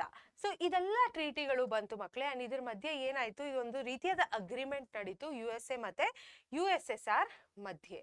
All the nations including India have to strive to create a favourable situation against. So ಎಲ್ಲ ದೇಶಗಳು, ಆಯ್ತಾ, ಇನ್ಕ್ಲೂಡಿಂಗ್ ಇಂಡಿಯಾ ಏನ್ ಮಾಡ್ದು, ಒಂದು ಫೇವರಬಲ್ ಸಿಚುಯೇಷನ್ ಅಂದ್ರೆ ಒಂದು ಜಗಳ ಆಗದೇ ಇರುವಂತಹ ಒಂದು ಸಿಚುಯೇಷನ್ ನ ಕ್ರಿಯೇಟ್ ಮಾಡ್ತು. ಯಾವ್ದರ against? Mutual assured destruction mad ಅಂತ. ಇವಾಗ ಎರಡು ದೇಶಗಳು ಅವ್ರಿಗೆ ನ್ಯೂಕ್ಲಿಯರ್ ವೆಪನ್ಸ್ ಮತ್ತೆ ವಾರ್ ಮಾಡೋದಕ್ಕೆ ಒಂದು ಪವರ್ ಇರುತ್ತಲ್ಲ, ಆ ಪವರ್ ಇಂದ ಆಚೆ ಬಂದು, ಬಿಕಾಸ್ ಏನಾಗುತ್ತೆ, ಆ ಪವರ್ ಇದ್ದಿದ್ದ ದೇಶಗಳ ಮಧ್ಯೆ ಒಂದು ವಾರ್ ಆದ್ರೆ ಎಲ್ಲವನ್ನ ನಾಶ ಮಾಡಕ್ಕೆ ಅದರಲ್ಲಿ ಕೇಪಬಿಲಿಟೀಸ್ ಇರುತ್ತೆ, ಅರ್ಥ ಆಯ್ತಾ? ಸೊ ಅದರ್ ಅಗೇನ್ಸ್ಟೇ ಈ ಪರ್ಟಿಕ್ಯುಲರ್ ಸಿಚುಯೇಷನ್ ಅಂದ್ರೆ ಮ್ಯಾಡ್ ಸಿಚುಯೇಷನ್ ಅಂತಾನೆ ನಾವು ಹೇಳ್ಬೋದು. ಬಿಕಾಸ್ ಆ ಒಂದು ನ್ಯೂಕ್ಲಿಯರ್ ವೆಪನ್ ಅವ್ರು ಪ್ರೊಡ್ಯೂಸ್ ಮಾಡಿ ಅದನ್ನ ಮಾಡಿ ಟೆಸ್ಟ್ ಮಾಡಿ ಅದನ್ನ ಒಬ್ರೊಬ್ರ ಅಗೇನ್ಸ್ಟ್ ಯೂಸ್ ಮಾಡಿದಾಗ ಎಲ್ಲದನ್ನೇ ನಾಶ ಮಾಡ್ಬಿಡುತ್ತಲ್ಲ ಮಕ್ಕಳೇ. ಅದರ್ ಅಗೇನ್ಸ್ಟೇ ಇದ್ದಿದ್ದು ಈ ಪರ್ಟಿಕ್ಯುಲರ್ ಇದು, ಇನ್ಕ್ಲೂಡಿಂಗ್ ಇಂಡಿಯಾ, ಆಯ್ತಾ ಮಕ್ಕಳೇ? ಸೊ ಮ್ಯಾಡ್ ಅಂದ್ರೆ ಏನು? ಮ್ಯೂಚುವಲ್ ಅಶ್ಯೂರ್ಡ್ ಡಿಸ್ಟ್ರಕ್ಷನ್ ಅಂದ್ರೆ ಎರಡು ದೇಶಗಳು ಒಬ್ಬರೊಬ್ಬರ ಮೇಲೆ ಜಗಳ ಆಡಿ ಎಲ್ಲ ನಾಶ ಮಾಡೋದು. ಸೊ ಅದರ್ ಅಗೇನ್ಸ್ಟೇನೆ ಈ ಪರ್ಟಿಕ್ಯುಲರ್ ಇದು ಬಂದಿರೋದು. ಅಂಡ್ ಇದೆಲ್ಲ ಟ್ರೀಟಿ ಕೂಡ ಅದಕ್ಕೆ ಬಂದಿರೋದು. ಓಕೆನಾ ಮಕ್ಕಳೇ? ಸೊ ಇಲ್ಲಿ ತನಕ ನಾವು ಎರಡು ಟಾಪಿಕ್ ನ ಕವರ್ ಮಾಡಿದೀವಿ, ಡಿನೈಲ್ ಆಫ್ ಹ್ಯೂಮನ್ ರೈಟ್ಸ್ ಮತ್ತೆ ಆರ್ಮಮೆಂಟ್ ರೇಸ್ ಅಥವಾ ರೇಸ್ ಆಫ್ ಆರ್ಮಮೆಂಟ್ಸ್. ಮುಂದೆ ನಾವು ನೋಡುವಂತ ಟಾಪಿಕ್ ಎಕನಾಮಿಕ್ ಇನ್ಇಕ್ವಾಲಿಟಿ ಆಮೇಲೆ ಟೆರರಿಸಮ್ ನ ನೋಡ್ತೀವಿ. ಸೊ ಇವಾಗ ಎಕನಾಮಿಕ್ ಇನ್ಇಕ್ವಾಲಿಟಿ ನೋಡೋಣ. The present day world family has a very big issue of economic inequality among its members. The situation is partially the historical legacy of colonialism and exploitation. ಹಿಂದಿನ ಕಾಲದಲ್ಲಿ ನಡಿರುವಂತ ಏನು colonialism ಇತ್ತು, exploitation ಏನಿತ್ತು, ಶೋಷಣೆ ಏನಿತ್ತು, ಅದರಿಂದ ಏನಾಗಿದೆ, ಎಕನಾಮಿಕ್ ಇನ್ಇಕ್ವಾಲಿಟಿ ಏನಾಗಿದೆ, ಜಾಸ್ತಿ ಆಗಿದೆ, ಆಯ್ತಾ? ಎಕನಾಮಿಕ್ ಇನ್ಇಕ್ವಾಲಿಟಿ ಅಂದ್ರೆ ನಾವು ಬೇರೆ ಲೆಸನ್ಸ್ ಅಲ್ಲೂ ಕೇಳಿದೀವಿ, ಯಾರು ರಿಚ್ ಇರ್ತಾರೆ ಅವ್ರು ರಿಚ್ ಆಗ್ತಾ ಇದ್ದಾರೆ, ಪುವರ್ ಯಾರು ಇರ್ತಾರೆ ಅವರು ಪುವರ್ ಆಗ್ತಾ ಹೋಗ್ತಾ ಇದ್ದಾರೆ. So ಮಕ್ಕಳೇ, European powers have established their colonies in Africa, Asia and even in Latin American countries. ಈ ಪರ್ಟಿಕ್ಯುಲರ್ ನಾವೇನ್ ನೋಡ್ತೀವಿ, ಆಫ್ರಿಕಾ, ಏಷ್ಯಾ ಮತ್ತೆ ಲ್ಯಾಟಿನ್ ಅಮೆರಿಕನ್ ಕಂಟ್ರೀಸ್ ಅಲ್ಲಿ ಕೂಡ ಯುರೋಪಿಯನ್ಸ್ ಅವರ ಕಾಲನೀಸ್ ನ ಎಸ್ಟಾಬ್ಲಿಷ್ ಮಾಡಿದ್ರು, ಆಯ್ತಾ? ಅದರಿಂದ ಏನಾಯ್ತು, ಒಂದು ರೀತಿಯಾದ ಎಕ್ಸ್ಪ್ಲಾಯ್ಟೇಷನ್ ಕೂಡ ನಡೀತಿತ್ತು. ಸೊ ಇದರಿಂದ ಏನಾಯ್ತು, ಎಕನಾಮಿಕ್ ಇನ್ಇಕ್ವಾಲಿಟಿ ಜಾಸ್ತಿ ಆಯ್ತು. ಆ ರಿಚ್ ಪೀಪಲ್ ಏನಿದ್ರು ಅವ್ರು ರಿಚ್ ಆಗ್ತಾ ಹೋಗ್ತಿದ್ರು, ಅಂಡ್ ಪ್ಯೂರ್ ಪೀಪಲ್ ಏನಿದ್ರು ಅವ್ರಿಗೆ ಯಾವುದೇ ರೀತಿಯಾದ ಒಂದು ಬೆನಿಫಿಟ್ಸ್ ಇರ್ತಿರ್ಲಿಲ್ಲ, ಯಾವುದೇ ರೀತಿಯಾದ ಒಂದು ಒಳ್ಳೆ ಆದ ಎಕ್ಸ್ಪೋಜರ್ ಕೂಡ ಅವ್ರಿಗೆ ಸಿಗ್ತಿರ್ಲಿಲ್ಲ ಅಂತ ನಾವು ಹೇಳ್ಬೋದು. ಅಂಡ್ ಎಕನಾಮಿಕಲಿ ಅವ್ರಿಗೆ ಯಾವ್ದು ಆಪರ್ಚುನಿಟೀಸ್ ಕೂಡ ಸಿಗ್ತಿರ್ಲಿಲ್ಲ. Owing to this policy of imperialism, those countries who suffered alien colonial rule have remained economically backward. So ಈ colonial rule ಏನಿತ್ತು, ಯಾವ ಕಂಟ್ರೀಸು ನೀವು ವರ್ಲ್ಡ್ ಆರ್ಗನೈಸೇಷನ್ ಅಂತ ನೋಡಿದ್ರೆ ಆ ಪರ್ಟಿಕ್ಯುಲರ್ ಲೆಸನ್ ಅಲ್ಲಿ ಕಾಲನೀಸ್ ಯಾವ್ದು ಎಷ್ಟು ಕಾಲನೀಸ್ ಇತ್ತು ಅಂತ ನಾವು ಡಿಸ್ಕಸ್ ಮಾಡಿದ್ವಿ. ಸೊ ಇವಾಗ ಈ ಕಾಲನೀಸ್ ಇರುವಂತಹ ಒಂದು ದೇಶಗಳೇನಿದ್ರು ಅವರು ಕೊಲೋನಿಯಲಿಸಮ್ ಆದ್ಮೇಲೆ ಕೂಡ ಎಕನಾಮಿಕಲಿ ಬ್ಯಾಕ್ವರ್ಡ್ ಆಗಿ ಉಳಿದ್ಬಿಟ್ಟಿದ್ದಾರೆ, ಅಂದ್ರೆ ಎಕನಾಮಿಕಲಿ ಗ್ರೋತ್ ಆಗಿಲ್ಲ. ಅಂಡರ್ ಡೆವಲಪ್ಡ್ ಕಂಟ್ರೀಸ್ ಅಂದ್ರೆ ಕಡಿಮೆ ಅಥವಾ ಕಮ್ಮಿ ಡೆವಲಪ್ ಆಗಿರುವಂತಹ ಒಂದು ದೇಶಗಳು, their progress have been hampered till the first half of 20th century. First half of 20th century ತನಕ ಅಂಡರ್ ಡೆವಲಪ್ ಕಂಟ್ರೀಸ್ ನ ಪ್ರೋಗ್ರೆಸ್ ನ ಹಾಮ್ ಆಗೋಗಿತ್ತು. ಯಾವ್ದು ಈ ಸಾಕಷ್ಟು ರೀಸನ್ಸ್ ಗಳಿಂದ, ಕೊಲೋನಿಯಲಿಸಮ್, ಇಂಪೀರಿಯಲಿಸಮ್, ನಾನು ಇದೆಲ್ಲ ಎಕ್ಸ್ಪ್ಲೇನ್ ಮಾಡಿದ್ದೀನಲ್ಲ, ಅದರಿಂದ ಈ ಕಂಟ್ರೀಸ್ ಡೆವಲಪ್ ಆಗ್ತಿರ್ಲಿಲ್ಲ. ಆಫ್ಟರ್ ಇಂಡಿಪೆಂಡೆನ್ಸ್ ಸಿಕ್ಕಿದ ನಂತರ those countries, especially African and Asian ಮತ್ತೆ ಆಫ್ರಿಕನ್ ಕಂಟ್ರೀಸ್ಗಳು did endeavor to achieve economic progress but lack of sufficient capital to develop agriculture, industry, transport and communication, science, education, health, etc. So independence ಸಿಕ್ಕಿದ ನಂತರ ಭಾರತ ದೇಶ ಸೇರಿಸಿ ಕೂಡ ಸಾಕಷ್ಟು countries ಇತ್ತು ಮಕ್ಕಳೇ. ಅವರೆಲ್ಲ ಏನು ಒಂದು ಎಕನಾಮಿಕ್ ಡೆವಲಪ್ಮೆಂಟ್ ಆಗಬೇಕು, ಗ್ರೋತ್ ಆಗಬೇಕು ಅಂತ ಸಾಕಷ್ಟು ಪ್ರಯತ್ನ ಪಟ್ಟರು. ಬಟ್ ಏನಾಗಿತ್ತು ಪ್ರಾಬ್ಲಮು, ಅವ್ರ ಹತ್ರ ಅಷ್ಟು ದುಡ್ಡಿರಲಿಲ್ಲ. ಅರ್ಥ ಆಯ್ತಾ? ಸೊ ಏನೇನು ಡೆವಲಪ್ ಮಾಡೋದಕ್ಕೆ agriculture, industry, transport, communication, science, education, capital ಎಲ್ಲ ಡೆವಲಪ್ ಮಾಡೋದಕ್ಕೆ ಅವ್ರ ಹತ್ರ ಸಾಕಷ್ಟು ದುಡ್ಡೇ ಇರಲಿಲ್ಲ. ಆಯ್ತಾ? ಸೊ ಇದು ಯಾಕಾಯ್ತು? ಬಿಕಾಸ್ ಅವರು ಕೊಲೋನಿಯಲ್ ರೂಲ್ನಿಂದ ಆಚೆ ಬರ್ತಿದ್ರು. Such underdeveloped countries have to depend upon foreign aid. ಇವಾಗ ನನ್ನ ಹತ್ರ ದುಡ್ಡು ಇಲ್ದರೆ ಏನು ಮಾಡ್ತೀನಿ? ನಾನು ನಮ್ಮ ಅಪ್ಪನ ಹತ್ರ ಇಸ್ಕೊಂತೀನೋ ಅಮ್ಮನ ಹತ್ರ ಇಸ್ಕೊಂತೀನೋ ಆ ಥರ ಮಾಡ್ತೀನಲ್ಲ. ಆದರೆ ಈ ಕಂಟ್ರೀಸ್ ಅವ್ರ ಹತ್ರ ದುಡ್ಡು ಇಲ್ದಿರೋವಾಗ ಬೇರೆ ದೇಶಗಳು ಕೊಡುವಂತಹ ಒಂದು ದುಡ್ಡು ಮೇಲೆ ಡಿಪೆಂಡ್ ಆಗ್ತಿದ್ರು. ಅದೇ ಫಾರಿನ್ ಏಡ್ ಅಂದರೆ. ಆಯ್ತಾ? ಸೊ ನಾನ್ ಅಲೈನ್ಮೆಂಟ್ ಅಗೇನ್ಸ್ಟ್ ನ್ಯೂ ಇಂಪೀರಿಯಲಿಸಮ್. ಏನಪ್ಪ ಇದು ಇಷ್ಟು ದೊಡ್ಡ ದೊಡ್ಡ ಪದಗಳಿದೆ ಅಂತ ನೋಡ್ಬೋದು. After 1945 in the bipolar world, American bloc and Russian communist bloc started assisting these backward countries. So 1945 ಆದ ನಂತರ ಎರಡು ನಾವು ನೋಡ್ಬೋದು. ಒಂದು ನಮ್ಮ ಅಮೆರಿಕನ್ ಬ್ಲಾಕು, ಇನ್ನೊಂದು ರಷ್ಯನ್ ಕಮ್ಯುನಿಸ್ಟ್ ಬ್ಲಾಕು. ಈ ಎರಡು ದೇಶಗಳೇನಿದೆ, ಈ ಎರಡು ಬ್ಲಾಕ್ಗಳೇನಿದೆ, ಅದು ಬ್ಯಾಕ್ವರ್ಡ್ ಕಂಟ್ರೀಸ್ನ ಅಸಿಸ್ಟ್ ಮಾಡೋದಕ್ಕೆ ಸ್ಟಾರ್ಟ್ ಮಾಡಿದ್ರು. ಕರೆಕ್ಟಾ ಮಕ್ಕಳೇ? But at the same time this economic inequality situation has been exploited to serve the national interest of the advanced countries. So ಏನಾಯ್ತು, ಇವರಿಬ್ರು ಅಸಿಸ್ಟ್ ಮಾಡಕ್ಕಂತೂ ಸ್ಟಾರ್ಟ್ ಮಾಡಿದ್ರು. ಬಟ್ ಏನಾಯ್ತು ಅಂದ್ರೆ ಇವರು ಎಕ್ಸ್ಪ್ಲಾಯ್ಟ್ ಆಗೋದಕ್ಕೆ ಕಂಟಿನ್ಯೂ ಆದ್ರು. ಅರ್ಥ ಆಯ್ತಾ? ಏನಕ್ಕೆ ಕಂಟಿನ್ಯೂ ಆದ್ರು? ಇವರು ಈ ಪರ್ಟಿಕ್ಯುಲರ್ ಅಡ್ವಾನ್ಸ್ ಕಂಟ್ರೀಸಿನ ನ್ಯಾಷನಲ್ ಇಂಟ್ರೆಸ್ಟ್ಗೆ ಕೇಟರ್ ಮಾಡೋದಕ್ಕೆ ಸ್ಟಾರ್ಟ್ ಮಾಡಿದ್ರು. ಅವ್ರಿಗೇನು ಇಂಟ್ರೆಸ್ಟ್ ಇದೆಯೋ ಅದಕ್ಕೆ ಇವರು ಕೆಲಸ ಮಾಡೋದಕ್ಕೆ ಸ್ಟಾರ್ಟ್ ಮಾಡಿದ್ರು. ಈ ಸಿಚುಯೇಷನ್ ಅಲ್ಲಿ ಮಕ್ಕಳೇ, India has launched a policy of non alignment. ಒಂದು ಪಾಲಿಸಿ ಆಫ್ ನಾನ್ ಅಲೈನ್ಮೆಂಟ್ ನ ಲಾಂಚ್ ಮಾಡ್ತು India. She advocated for economic assistance to needy countries by rich nations without any tag. So ಈ particular point ಅಲ್ಲಿ India ಏನನ್ನ advocate ಮಾಡ್ತು? Economic assistance to needy countries. Economic assistance ಅಂದ್ರೆ ಒಂದು ದುಡ್ಡಿಂದ ಒಂದು assistance ನ ಕೊಡೋದು. ನೀಡಿ ಕಂಟ್ರೀಸ್, ಯಾವ ಕಂಟ್ರೀಸ್ ನೀಡ್ ಆಗ್ತಿತ್ತು ಬೈ ರಿಚ್ ನೇಷನ್ಸ್ ಏನ್ ಪ್ರೊವೈಡ್ ಮಾಡ್ತಿತ್ತು ಅದು ಯಾವುದೇ ರೀತಿಯಾದ ಟ್ಯಾಗ್ ಇಲ್ಲದೆ ಅದು ಫಾಲೋ ಮಾಡ್ತು. ಸೊ ಅವ್ರು ಏನಂದ್ರು, ನಾನು ಈ ರಷ್ಯನ್ ಬ್ಲಾಕ್ಗೂ ಸಪೋರ್ಟ್ ಮಾಡಲ್ಲ, ಈ ಕಡೆ ಅಮೆರಿಕನ್ ಬ್ಲಾಕ್ಗೂ ಸಪೋರ್ಟ್ ಮಾಡಲ್ಲ, ನಾನ್ ಅಲೈನ್ಮೆಂಟ್, ನಾನು ಅವ್ರಿಗೂ ಅಲ್ಲ ಇವ್ರಿಗೂ ಅಲ್ಲ, ನಾನು ಒಂದು ರೀತಿಯಾದ ಕಾಮನ್ ಗ್ರೌಂಡ್ ನ ಮೇಂಟೈನ್ ಮಾಡ್ತೀನಿ ಅಂತ ಕೂಡ ಇಂಡಿಯಾ ಹೇಳ್ತು. So thereby, India has championed the cause of national pride of the economically weak countries, but at the same time, India stood for the smooth flow of capital investment by affluent nations. So, ಇದರಿಂದ ಏನಾಯ್ತು, ಅದು ಒಂದು ರೀತಿಯಾದ help ಕೂಡ ಕೊಡ್ತಿತ್ತು, but ಒಂದು ರೀತಿಯಾದ national pride ಕೂಡ ಇದು. ಬಿಕಾಸ್ ಎಕನಾಮಿಕಲಿ ವೀಕ್ ಕಂಟ್ರೀಸ್ಗೆ ಸಪೋರ್ಟ್ ಕೂಡ ಮಾಡ್ತಿತ್ತು. ಬಟ್ ಅದರ ಜೊತೆಗೆ ಒಂದು smooth flow of capital investment ಕೂಡ ನಡೀತಿತ್ತು by ಅಫ್ಲುಯೆಂಟ್ nations. Thus, India is a pioneer country to oppose the new imperialism of America and other countries that could exploit the situation of poor nations. So, imperialism ಅಂದ್ರೆ ಒಂದು family ಅಥವಾ ಒಂದು class of people rule ಮಾಡೋದು. ಅರ್ಥ ಆಯ್ತಾ? So new ಅಂದ್ರೆ new imperialism ಅಂತ ನಾವು ಹೇಳ್ಬೋದು. ನ್ಯೂ ಇಂಪೀರಿಯಲಿಸಮ್ ಅಂದ್ರೆ ನಿಯೋ ಇಂಪೀರಿಯಲಿಸಮ್ ಅಂದ್ರೆ ಏನು? ಈ ಗ್ರೂಪ್ ಆಫ್ ಕಂಟ್ರೀಸ್ ಮುಂಚೆನೆ ರಿಚ್ ಆಗಿತ್ತಲ್ವಾ, ಅವ್ರಿಗೆ ಮುಂಚೆನೆ ಒಂದು ರೀತಿಯಾದ ಪವರ್ ಇತ್ತು. ಸೊ ಆ ಪವರ್ನ ಯೂಸ್ ಮಾಡಿಕೊಂಡು ಅವರು ಚಿಕ್ಕ ಚಿಕ್ಕ ದೇಶಗಳು ಅಥವಾ ವೀಕರ್ ಕಂಟ್ರೀಸ್ನ ಅಥವಾ ಅಂಡರ್ ಡೆವಲಪ್ಡ್ ಕಂಟ್ರೀಸ್ನ ರೂಲ್ ಮಾಡೋದಕ್ಕೆ ಕಂಟಿನ್ಯೂ ಮಾಡಿದ್ರು. ಅವ್ರ ಕಡೆಯಿಂದ ಇವ್ರಿಗೆ ಫೇವರ್ಸ್ ಕೂಡ ಸಿಗೋಕ್ಕೆ ಸ್ಟಾರ್ಟ್ ಆಯಿತು. ಸೊ ಅದೇ ಏನು ಮಕ್ಕಳೇ, ಅದೇ ನ್ಯೂ ಇಂಪೀರಿಯಲಿಸಮ್. ಆ್ಯಂಡ್ ನಮ್ಮ ಇಂಡಿಯಾ ಏನಿದೆ ಅದರ ಅಗೇನ್ಸ್ಟ್ ಕೂಡ ಸ್ಟ್ಯಾಂಡ್ ಮಾಡ್ತು. ಸೊ ಮಕ್ಕಳೇ, ಯಾವ ರೀತಿಯಾದ ಒಂದು ಕಂಟ್ರೋಲ್ನ ತಗೊಳಕ್ ಟ್ರೈ ಮಾಡಿದ್ರಿ ಈ ಕಂಟ್ರೀಸು? ಫಿಸಿಕಲಿ ಇಲ್ಲ ಈ ಸತಿ ಅವರು, ಬಟ್ ಇದು ಫಾರಿನ್ ಪಾಲಿಸೀಸ್ ಆಗಿರ್ಲಿ, ಅಗ್ರಿಮೆಂಟ್ಸ್ ಆಗಿರ್ಲಿ, ಈ ಥ್ರೂ ಇದು ನಡೆಯಕ್ಕೆ ಸ್ಟಾರ್ಟ್ ಆಯಿತು. ಆಯ್ತಾ? ಸೊ ಇವಾಗ ಥರ್ಡ್ ವರ್ಲ್ಡ್ ಅಂದ್ರೆ ಏನು ಮಕ್ಕಳೇ ನೋಡೋಣ ಬನ್ನಿ. Backward countries try to free themselves from the shortage of. So ಈ ಬ್ಯಾಕ್ವರ್ಡ್ ಕಂಟ್ರೀಸ್ ಅಂತ ನಾವೇನು ಹೇಳ್ತೀವಲ್ಲ, ಅವರನ್ನೇ ಫ್ರೀ ಮಾಡ್ಕೊಳಕ್ ಟ್ರೈ ಮಾಡಿದ್ರು. ಯಾವ್ದ್ರಿಂದ? ಶಾರ್ಟೇಜಸ್ ಆಗ್ತಿತ್ತಲ್ವಾ, ಆ ಶಾರ್ಟೇಜಸ್ಗಳಿಂದ. ಯಾವ ರೀತಿಯಾದ ಶಾರ್ಟೇಜ್ ನಡೀತು?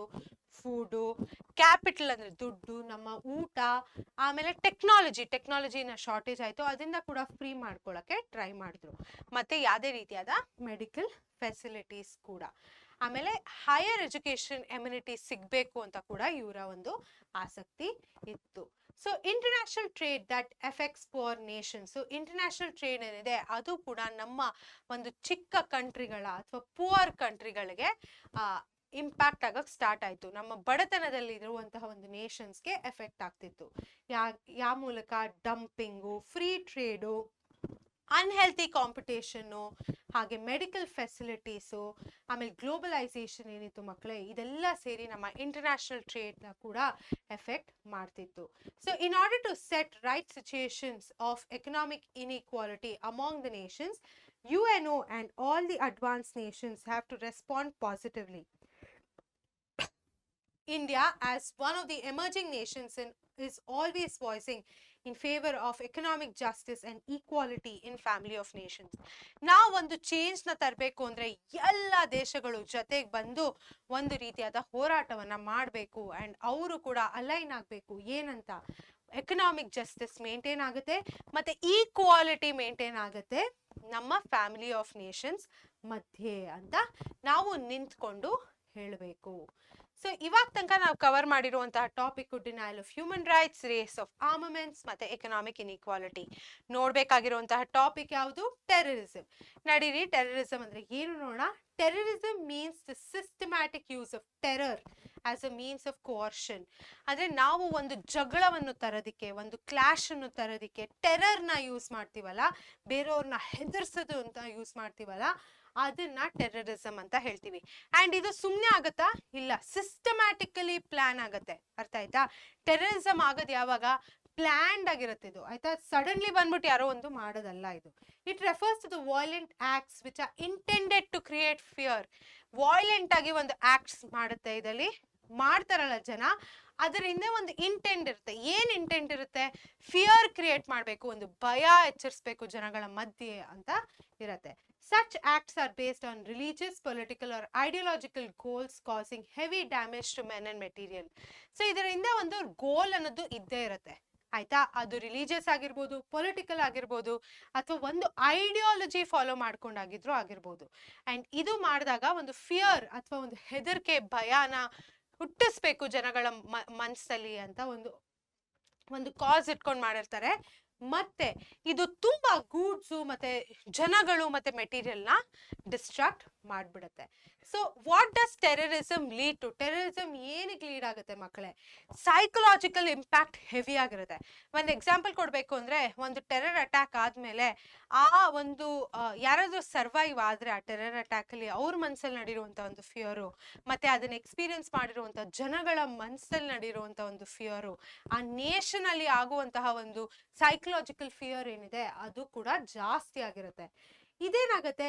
ನಮ್ಮ ಸೊಸೈಟಿ ಮೇಲೆ ಒಂದು ನೆಗೆಟಿವ್ ಇಂಪ್ಯಾಕ್ಟ್ ಬೀಳುತ್ತೆ, ನಮ್ಮ ಗವರ್ಮೆಂಟ್ ಮೇಲೆ ನೆಗೆಟಿವ್ ಇಂಪ್ಯಾಕ್ಟ್ ಬೀಳುತ್ತೆ. Negative impact on civilise society and governments. Fear complexities, ಇದು ಒಂದು ರೀತಿಯಾದ ಕಾಂಪ್ಲೆಕ್ಸಿಟಿ ಕೂಡ ನಮ್ಮ ಒಳಗೆ ಕ್ರಿಯೇಟ್ ಮಾಡುತ್ತೆ. ಆಮೇಲೆ glorifies the ideology of terrorist organisation. So ಈ ಐಡಿಯಾಲಜಿ ಏನಿರುತ್ತೆ ಈ ಪರ್ಟಿಕ್ಯುಲರ್ ಟೆರರಿಸ್ಟ್ ಅಟ್ಯಾಕ್ ಮೇಲೋ ಅಥವಾ ಆರ್ಗನೈಸೇಷನ್ದು, ಅದು ಗ್ಲೋರಿಫೈ ಆಗುತ್ತೆ. ಜನಗಳು ಅದ್ರ ಬಗ್ಗೆ ಮಾತಾಡ್ತಿರ್ತಾರೆ, ಅದೊಂದು ದೊಡ್ಡ ನ್ಯೂಸ್ ಕೂಡ ಆಗ್ಬಿಡತ್ತೆ. Such acts of organized violence are fully unlawful and anti-social in nature. ಇದು ಯಾವುದೇ ರೀತಿಯಾದ ಲಾಗೆ ಅಬೈಡ್ ಮಾಡಲ್ಲ, ಲಾ ಇನ್ನ ಅಗೇನ್ಸ್ಟ್ ಇದು, ಅಂಡ್ ನಮ್ಮ ಸೊಸೈಟಿನ ಅಗೇನ್ಸ್ಟ್ ಕೂಡ. The collapse of World Trade Center in 2001.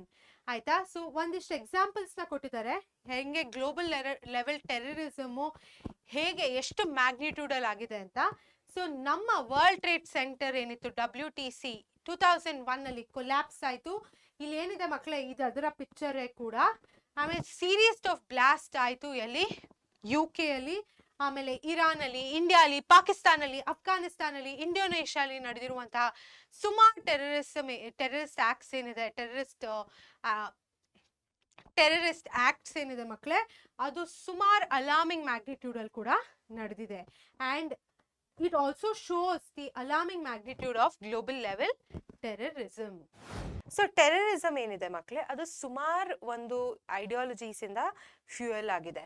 Fuel ಅಂದ್ರೆ ಅದಕ್ಕೊಂದು ರೀತಿಯಾದ ಎಣ್ಣೆ ಬೀಳ್ತಾ ಇದೆ ಅಂತ ನಾವು ಹೇಳ್ಬೋದು. ಅದರಿಂದ ಏನಾಗುತ್ತೆ, ಉರಿ ಜಾಸ್ತಿ ಆಗುತ್ತೆ. ಅರ್ಥ ಆಯ್ತಾ? ಸೊ ಮೊದಲನೇದಾಗಿ ರಿಲಿಜಿಯಸ್ ಫಂಡಮೆಂಟಲಿಸಮ್. ರಿಲಿಜಿಯಸ್ ಫಂಡಮೆಂಟಲಿಸಮ್ ಅಂದ್ರೆ ಏನು? ಒಂದು ಪರ್ಟಿಕ್ಯುಲರ್ ರಿಲಿಜನ್ ಮೇಲೆ ಒಂದು ಬಯಾಸ್ ಇರೋದು. ಅದರಿಂದ ಏನಾಗುತ್ತೆ, ನಾವು ಬೇರೆ ರಿಲಿಜನ್ ಎಲ್ಲ ಹೇಟ್ ಮಾಡ್ತಾ ಬರ್ತಾ ಇರ್ತೀವಿ. ಸೊ ಸಪ್ರೇಟಿಸ್ಟ್ ಐಡಿಯಾಲಜೀಸ್ ಅಂದ್ರೆ ಏನ್ ಮಕ್ಳೇ? ಈ ಒಂದು ಐಡಿಯಾಲಜಿ ಏನಿದೆ, ಈ ಒಂದು ಐಡಿಯಾ ಏನಿದೆ, ಅದು ಜನಗಳ ಮಧ್ಯೆ ಡಿವೈಡ್ ತರುತ್ತೆ. ಅಂಡ್ ಡಿವೈಡ್ ತಂದ್ಮೇಲೆ ಅದು ಮಧ್ಯೆ ಒಂದು ಜಗಳವನ್ನು ಕೂಡ ಕ್ರಿಯೇಟ್ ಮಾಡುತ್ತೆ. ಈ ಪರ್ಟಿಕ್ಯುಲರ್ ಡಿವೈಡ್ ಕಮ್ಯುನಿಟಿ ಮೇಲಾಗಿರ್ಬೋದು, ಪೊಲಿಟಿಕ್ಸ್ ಮೇಲಾಗಿರ್ಬೋದು, ಸುಮಾರು ವಿಷಯಗಳ ಮೇಲಾದ್ರೂ ಆಗಿರ್ಬೋದು. ಸೊ ಲೆಫ್ಟಿಸ್ಟ್ ಥಾಟ್ಸ್ ಏನಿದೆ ಮಕ್ಕಳೇ, ಈ ಲೆಫ್ಟಿಸ್ಟ್ ಥಾಟ್ಸ್ ಕೂಡ ಚೇಂಜು ಮತ್ತೆ revolution ಕಡೆಗಿದೆ.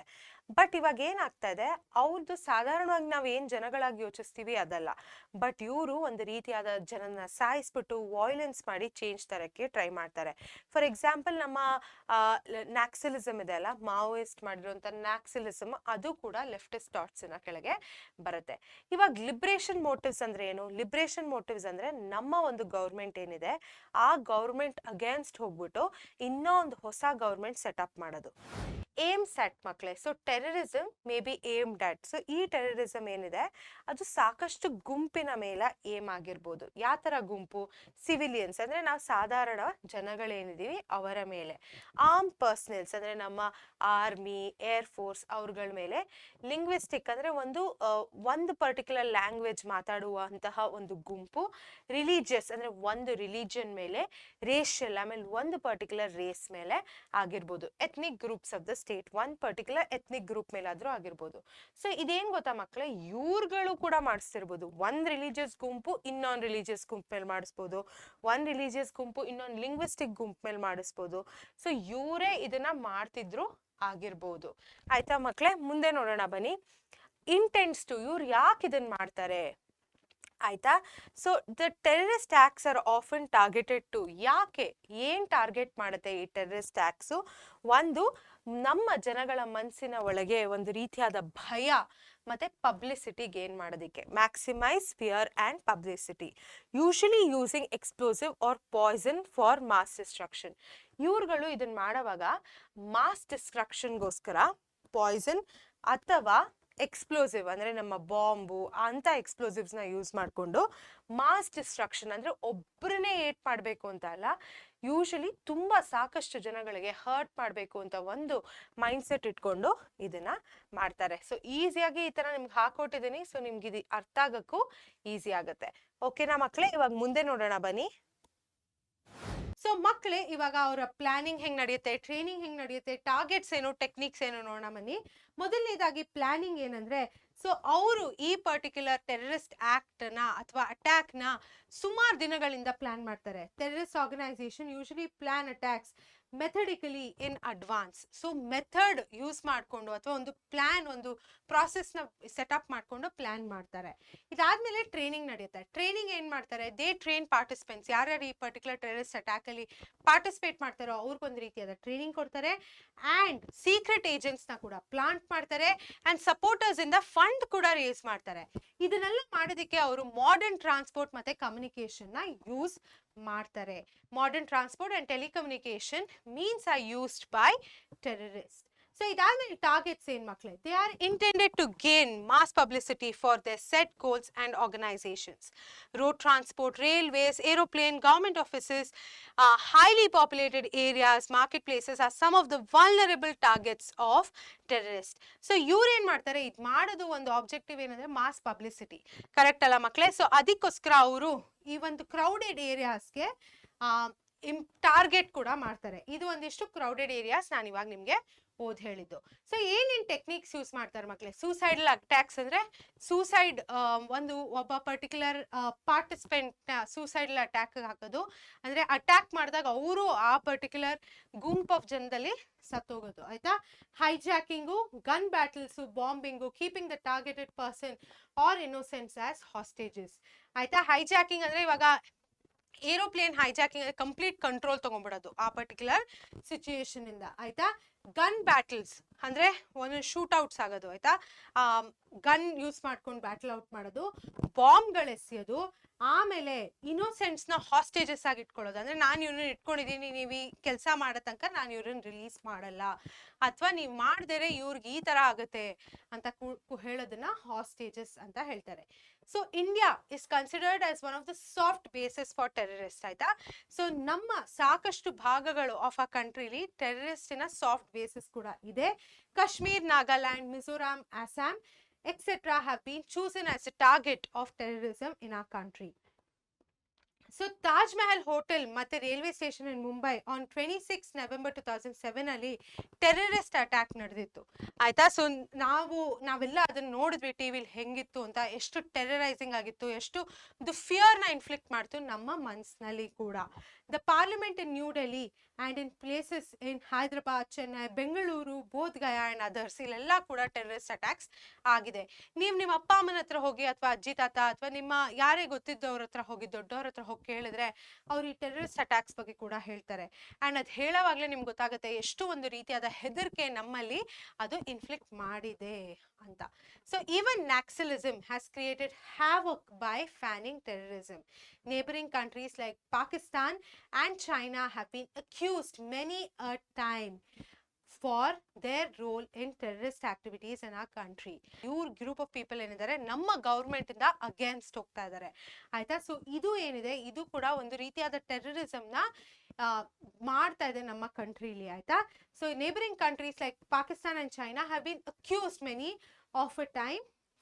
many a time for their role in terrorist activities in our countries.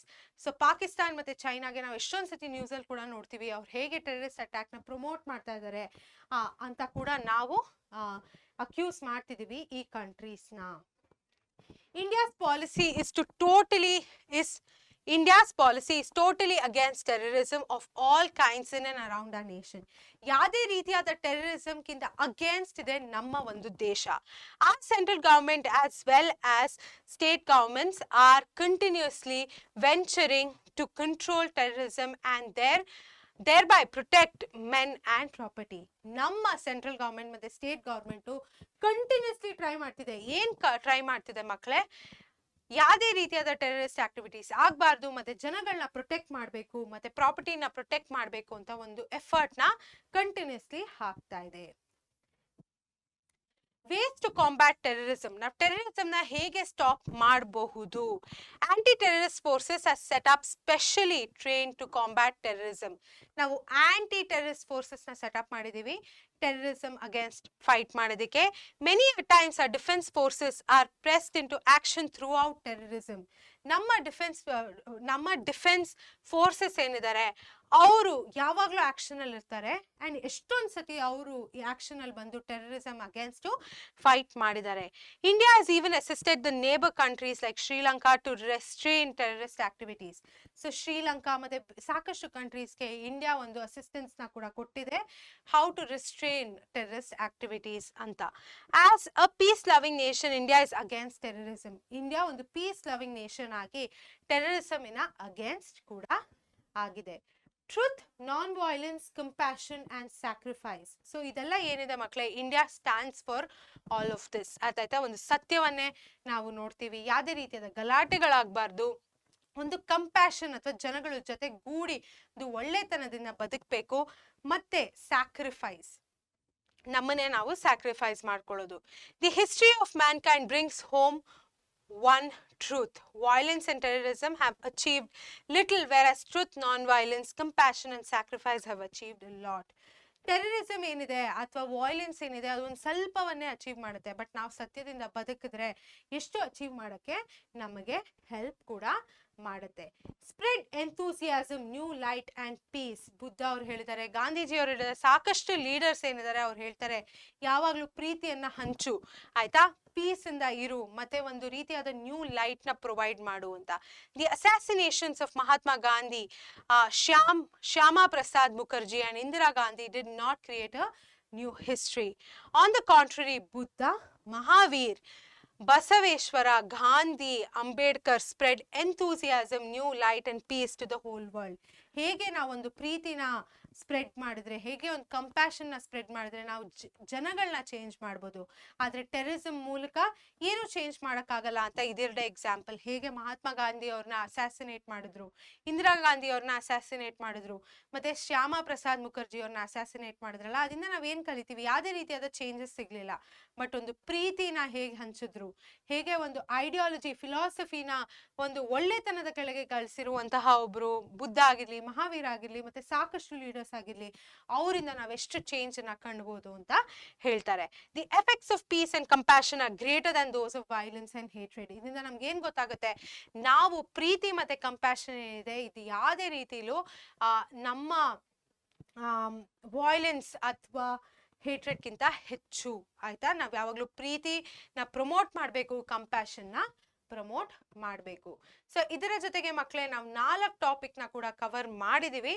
ಮುಂದೆ ಹೋಗಿ ನಾವು ಇವಾಗ ರಿವೈಸ್ ಮಾಡೋಣ.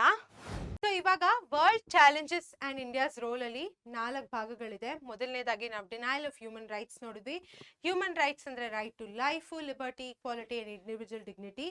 ಒಂದು ಮೇಜರ್ ಈವೆಂಟ್ ಆಗಿದ್ದು ಯಾವಾಗ? ಡಿಕ್ಲರೇಷನ್ ಆಫ್ ಹ್ಯೂಮನ್ ರೈಟ್ಸ್ ಆಯ್ತಲ್ಲ, ಡಿಸೆಂಬರ್ 10, 1948 ಬೈ UNO. ಅದು ಒಂದು ಯೂ-ಟರ್ನ್ ತಗೊಂಡ್ಬಿಡ್ತು ಅಂತ ಹೇಳಕ್ಕಾಗುತ್ತೆ ನಾವು in terms of fighting for human rights. ಆಯ್ತಾ?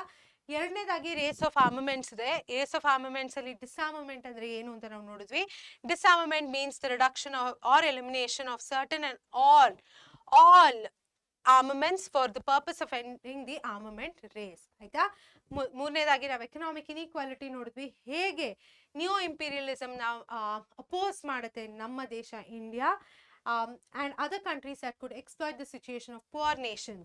India demands for a smooth flow of capital investment by affluent nations. So smooth flow of smooth flow of capital investment ನ ಹೇಗೆ promote ಮಾಡುತ್ತೆ ಇಂಡಿಯಾ ಅಂತ ಕೂಡ ನಾವು ನೋಡಿದ್ವಿ ಎಕನಾಮಿಕ್ ಇನ್ಇಕ್ವಾಲಿಟಿಲಿ. ಆಮೇಲೆ ನಮ್ಮ ಟೆರರಿಸಮ್ ನಾವು ಹೇಗೆ ಸ್ಟಾಪ್ ಮಾಡಬೇಕು, ಮತ್ತೆ ನಾವು ಟೆರರಿಸಮ್ ಆಕ್ಟ್ ಹೆಂಗ್ ನಡೆಯುತ್ತೆ, ಪ್ಲಾನಿಂಗು ಅದೆಲ್ಲ ಹೆಂಗ್ ನಡೆಯುತ್ತೆ ಅಂತ ಕೂಡ ನಾವು ನೋಡಿದ್ವಿ. So terrorism means the systematic use of terror as a means of coercion. It refers to the violent acts which are intended to create fear. ಆಯ್ತಾ? ಇದು ಟೆರರಿಸಮಿನ definition. So what are the problems of new world ಮಕ್ಕಳೇ? Denial of human rights, armament race, terrorism ಮತ್ತೆ economic inequality. So denial of human rights ಅಲ್ಲಿ ನಾವೇನ್ ನೋಡಿದೀವಿ? Persistent operation ನಡೀತಿದೆ. ಇದು ಡಿಸ್ಕ್ರಿಮಿನೇಷನ್ ಆಗ್ತಿದೆ based on religion, race, gender, caste, colour and nationality. So turning point ಯಾವ್ದಾಯ್ತು? The declaration of human rights on December 10, 1948. ಇದು ನಡೆದಿದ್ದು ಬೈ UNO. ಇದು ಪ್ರಾಹಿಬಿಷನ್ ಆಫ್ ಏನೇನು ಪ್ರಾಹಿಬಿಟ್ ಮಾಡ್ತು?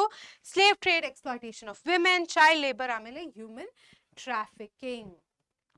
Next, India champions the cause of human rights. India ಯಾವಾಗಲೂ human rights ನ promote ಮಾಡುತ್ತೆ through the fundamental rights in the constitution, champion the cause of universal human rights ಹಾಗೂ urges for the protection of human rights. So ಇದ್ರ ಯಾವ್ದ್ರ against ನಿಲ್ಲುತ್ತೆ? ಜೆನೋಸೈಡು, exploitation ಮತ್ತೆ operation. ಇದ್ರ ಬಗ್ಗೆ ಡೀಟೇಲ್ ಆಗಿ ನಾನು ಎಕ್ಸ್ಪ್ಲನೇಷನ್ ಅಲ್ಲಿ ಹೇಳಿದೀನಿ. ಆರ್ಮಮೆಂಟ್ ರೇಸ್ ಏನಿದೆ, disarmament seems to be the only solution for our arms race. What is disarmament? ನಾನು ಇದು ಒಂದು ಡೆಫಿನೇಷನ್ ನ ತಿರ್ಗಾ ಓದ್ತೀನಿ. Disarmament means the reduction or elimination of certain or all armaments for the purpose of ending the armament race. What does disarmament lead to? It leads to war, tension, insecurity, global fear. Aita? India as a peace-loving country is for restraining arms race. However, for the future safety of the world, serious efforts are needed to avert war. So ನಾವು serious efforts ಹಾಕಿ ಯಾವುದೇ ರೀತಿಯಾದ arm production ಆಗಿರಲಿ ಅದರ promotion ನ ಮಾಡಬಾರ್ದು and piece loving ಆಗಿ ಇರಬೇಕು. Bilateral agreement for nuclear disarmament between USA and USSR ಅಂತ. ಇದು 1963 ಒಂದು ರೀತಿಯಾದ ಅಗ್ರಿಮೆಂಟ್ ನಡೀತು USA ಮತ್ತೆ USSR ಮಧ್ಯೆ. ಇದರ ಮಧ್ಯ 4 ಟ್ರೀಟಿನ ನಾವು ನೋಡಿದೀವಿ. Partial test ban treaty, strategic arms limitation treaty ಅಂದ್ರೆ SALT, the comprehensive test ban treaty CTBT ಹಾಗೂ the non proliferation treaty. So ಇದ್ರ ಮೂಲಕ ಯಾವುದೇ ರೀತಿಯಾದ ಒಂದು ಟೆಸ್ಟಿಂಗ್ ನ ಬ್ಯಾನ್ ಮಾಡಿದ್ದಾರೆ. ಯಾವ ಟೆಸ್ಟಿಂಗು? Nuclear testing. ಅರ್ಥ ಆಯ್ತಾ ಮಕ್ಕಳೇ? ಇದರ ಜೊತೆಗೆ ಸಾಕಷ್ಟು ದೇಶಗಳು ನ್ಯೂಕ್ಲಿಯರ್ ಟೆಸ್ಟಿಂಗು ಮತ್ತೆ ಅದರ ಒಂದು ಉಪಯೋಗಿಸೋದನ್ನ ಕಡಿಮೆ ಮಾಡಿದ್ದಾರೆ. ಅದರಲ್ಲಿ ಇಂಡಿಯಾ ಕೂಡ ಇದರ ಭಾಗವಾಗಿದೆ. All the Nations against mutual assured destruction. Mad ಅಂತ ಏನು ಕಾನ್ಸೆಪ್ಟ್ ಇದೆ ನಾನು ನಿಮಗೆ ಟೋಟಲ್ ಆಗಿ ಎಕ್ಸ್ಪ್ಲೇನ್ ಕೂಡ ಮಾಡಿದ್ದೀನಿ. ಇದರ ಪ್ರಕಾರ 2 ಕೇಪಬಲ್ ದೇಶಗಳಿರುತ್ತೆ. ಸ್ಟ್ರೆಂತ್, ನ್ಯೂಕ್ಲಿಯರ್ ಸ್ಟ್ರೆಂತ್ ಜಾಸ್ತಿ ಇರುವಂಥ ದೇಶಗಳು ಒಬ್ರೊಬ್ರು ಮಧ್ಯೆ ಜಗಳ ಆದರೆ ಫುಲ್ ಒಂದು ದೇಶನೇ ಅಥವಾ ನೇಷನ್ನೇ ನಾಶ ಮಾಡೋ ಕೆಪಾಸಿಟಿ ಇರುತ್ತೆ. ಸೊ ಅದರ ಅಗೇನ್ಸ್ಟ್ ನಿಂತಿದೆ ಈ ಪರ್ಟಿಕ್ಯುಲರ್ ನೇಷನ್ಸ್ ಕೂಡ. ಆಯ್ತಾ ಮಕ್ಕಳೇ? ಮುಂದೆ ನೋಡೋಣ. Non alignment against new imperialism. ಆಯ್ತಾ? ಸೊ ನಾವು ಇದನ್ನ ನೋಡಿದ್ವಿ. ಅಮೆರಿಕನ್ ಬ್ಲಾಕ್ ಇದೆ ಮತ್ತೆ ರಷ್ಯನ್ ಕಮ್ಯುನಿಸ್ಟ್ ಬ್ಲಾಕ್ ಇದೆ. India urged economic assistance to the needy countries by rich nations. ಇದನ್ನ ಕೂಡ ಜ್ಞಾಪಕ ಇಟ್ಕೊಳ್ಳೋದು ಇಂಪಾರ್ಟೆಂಟ್. ನಾವು ಡೀಟೇಲ್ ಆಗಿ ಕೂಡ ಇದನ್ನ ನೋಡಿದೀವಿ. ಮುಂದೆ ಥರ್ಡ್ ವರ್ಲ್ಡ್. ಆಯ್ತಾ ಮಕ್ಕಳೇ? ಸೊ ಥರ್ಡ್ ವರ್ಲ್ಡ್ ಅಲ್ಲಿ backward countries try to free themselves from the shortage of.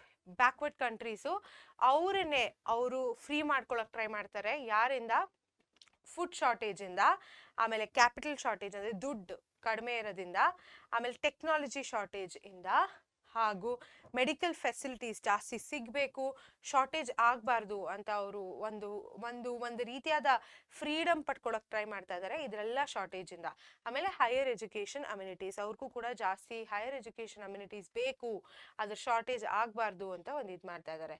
ಮುಂದೆ international trade that affects poor nations. So international trade ಏನಿದೆ ಮಕ್ಕಳೇ, ಅದು ಪುವರ್ ನೇಷನ್ಸ್ನ ಇಂಪ್ಯಾಕ್ಟ್ ಮಾಡ್ತಾ ಇದೆ. ಹೇಗೆ? ಡಂಪಿಂಗು, ಫ್ರೀ ಟ್ರೇಡು, ಅನ್ಹೆಲ್ದಿ ಕಾಂಪಿಟೇಷನ್ ಹಾಗೂ ಮೆಡಿಕಲ್ ಫೆಸಿಲಿಟೀಸ್ ಮತ್ತೆ ಗ್ಲೋಬಲೈಸೇಷನ್ ಕೂಡ ಇದನ್ನು ಕಾಸ್ ಮಾಡ್ತಾ ಇದೆ. ಮುಂದೆ ನೋಡೋಣ ಬನ್ನಿ ಮಕ್ಕಳೇ. ಟೆರರಿಸಮ್ ಅಂದ್ರೆ ಏನು ಅಂತ ನೋಡೋಣ. Terrorism means the systematic use of terror as a means of coercion. It refers to those violent acts which are intended to create fear. Terrorism in India terrorism ಹೆಂಗಾಯ್ತು ನಾವು ಇದನ್ನೆಲ್ಲ ಡೀಟೇಲ್ ಆಗಿ ಎಕ್ಸ್ಪ್ಲೇನ್ ಮಾಡಿದೀವಿ. ಇದು ಬರೀ ರಿವೈಸ್ ಮಾಡ್ತಾ ಇರೋದು. India is considered one of the soft basis for terrorism. Kashmir, Nagaland, Mizoram, Assam etcetera have been chosen as the target of terrorism in our country. Even Naxalism has created havoc by fanning terrorism. ಇದರ ways to combat terrorism ಏನ್ ಮಕ್ಕಳೇ, ಹೇಗೆ ನಾವು terrorism ನ combat ಮಾಡ್ಬೋದು? Aunty terrorist forces, defence forces ಇಂದ ಇದನ್ನ combat ಮಾಡ್ಬೋದು. ಸೊ ಟೆರರಿಸಮ್ ಏನೇನಿಗೆ ಲೀಡ್ ಆಗುತ್ತೆ ಮಕ್ಕಳೇ? ಒಂದು ಹೆವಿ ಸೈಕಲಾಜಿಕಲ್ ಇಂಪ್ಯಾಕ್ಟ್, ನಮ್ಮ ಮನಸ್ಸಿನ ಮೇಲೆ ಇದು ಇಂಪ್ಯಾಕ್ಟ್ ನ ಕ್ರಿಯೇಟ್ ಮಾಡುತ್ತೆ. Negative impact on civilise society and governments, ನಮ್ಮ ಒಂದು ಸೊಸೈಟಿ ಮೇಲೆ ಒಂದು ನೆಗೆಟಿವ್ ಇಂಪ್ಯಾಕ್ಟ್, ಮತ್ತೆ ಗವರ್ಮೆಂಟ್ ಮೇಲೂ ನೆಗೆಟಿವ್ ಇಂಪ್ಯಾಕ್ಟ್ ಬೀಳುತ್ತೆ. ಅಂಡ್ ಫಿಯರ್ ಕಾಂಪ್ಲೆಕ್ಸಿಟೀಸ್, ನಮ್ಮಳಿಗೆ ಒಂದು ರೀತಿಯಾದ ಭಯವನ್ನ ಅದು ಸ್ಟಾರ್ಟ್ ಮಾಡುತ್ತೆ. Glorifies the ideologies of terrorist organisation. So ಈ ಟೆರರಿಸ್ಟ್ ಆರ್ಗನೈಸೇಷನ್ಸ್ ಏನೇನು ಇದನ್ನು ಕ್ರಿಯೇಟ್ ಮಾಡ್ತಾ ಇದೆ, ಅವರ ಒಂದು ಐಡಿಯಾಲಜಿನ ತುಂಬಾ ಜಾಸ್ತಿ ಒಂದು ಫ್ಯೂಯಲ್ ಕೊಡುತ್ತೆ ಅಂಡ್ ಅದು ಒಂದು ರೀತಿಯಾದ ಜಾಸ್ತಿ ಗ್ಲೋರಿಫೈ ಮಾಡುತ್ತೆ ಅಂತ ಹೇಳ್ಬೋದು. ಸೊ ಮಕ್ಕಳೇ, ಟೆರರಿಸಮ್ ಏನಿದೆ ಅದು ಸಪರೇಟಿಸ್ಟ್ ಐಡಿಯಾಲಜೀಸ್ ಇಂದ ಫ್ಯೂಯಲ್ ಆಗಿದೆ. ಅದರ ಜೊತೆಗೆ ನಾವು ನೋಡಿದ್ವಿ ಲೆಫ್ಟಿಸ್ಟ್ ಥಾಟ್ಸು, ರಿಲಿಜಿಯಸ್ ಫಂಡಮೆಂಟಲಿಸಮು, ಹಾಗೆ ಸಾಕಷ್ಟು ಬೇರೆ ಬೇರೆ ಅಂದರೆ ರೇಷಲಿಸಮ್ ಇಂದ ಕೂಡ ಇದು ಒಂದು ಫ್ಯೂಯಲ್ ಆಗಿದೆ. ಅದ್ರ ಜೊತೆಗೆ ಇದು ಯಾವ್ದ್ರ ಮೇಲೆ ಏಮಾಗ್ತಿದೆ? ನಮ್ಮ ಸಿವಿಲಿಯನ್ಸ್ ಮೇಲೆ, ಆರ್ಮ್ ಪರ್ಸನಲ್ಸ್ ಮೇಲೆ, ಲಿಂಗ್ವಿಸ್ಟಿಕ್ ಮತ್ತೆ ರಿಲಿಜಿಯಸ್, ರೇಷಿಯಲ್ ಹಾಗೂ ಎಥ್ನಿಕ್ ಗ್ರೂಪ್ಸ್ ಏನಿದೆ ಆಫ್ ಅ ಸ್ಟೇಟ್, ಅದರಿಂದ ಕೂಡ ಇದು ಫ್ಯೂಯಲ್ ಆಗ್ತಾ ಇದೆ ಅಥವಾ ಏಮ್ ಆಗ್ತಾ ಇದೆ ಅಂತ ನಾವು ಹೇಳ್ಬೋದು. ಸೊ ಈಗ ನಾವೇನ್ ನೋಡ್ಬೋದು, ಈ ಗ್ರೂಪ್ಸ್ ಕೂಡ ಬೇರೆ ಗ್ರೂಪ್ಸ್ ಮೇಲೆ ಅಟ್ಯಾಕ್ ಮಾಡ್ಬೋದು. ಅರ್ಥ ಆಯ್ತಾ ಮಕ್ಕಳೇ? ಅದನ್ನ ಕೂಡ ನೋಡಿದ್ವಿ. ಅದ್ರ ಜೊತೆಗೆ ಇದು ಏನನ್ನ ಮಾಡಕ್ಕೆ ಟ್ರೈ ಮಾಡ್ತಿದೆ? What does it intend to do? It intends to maximise fear and publicity. ನಮ್ಮ ಒಳಗಿರುವಂತಹ ಒಂದು ಭಯನ ಜಾಸ್ತಿ ಮಾಡೋದಿಕ್ಕೆ ಮತ್ತೆ ಪಬ್ಲಿಸಿಟಿ ಗೇನ್ ಮಾಡೋದಕ್ಕೋಸ್ಕರ ಮಾಡ್ತಾರೆ ಇದನ್ನ. ಆಯ್ತಾ ಮಕ್ಕಳೇ? ಮುಂದೆ ನೋಡೋಣ ಇವಾಗ.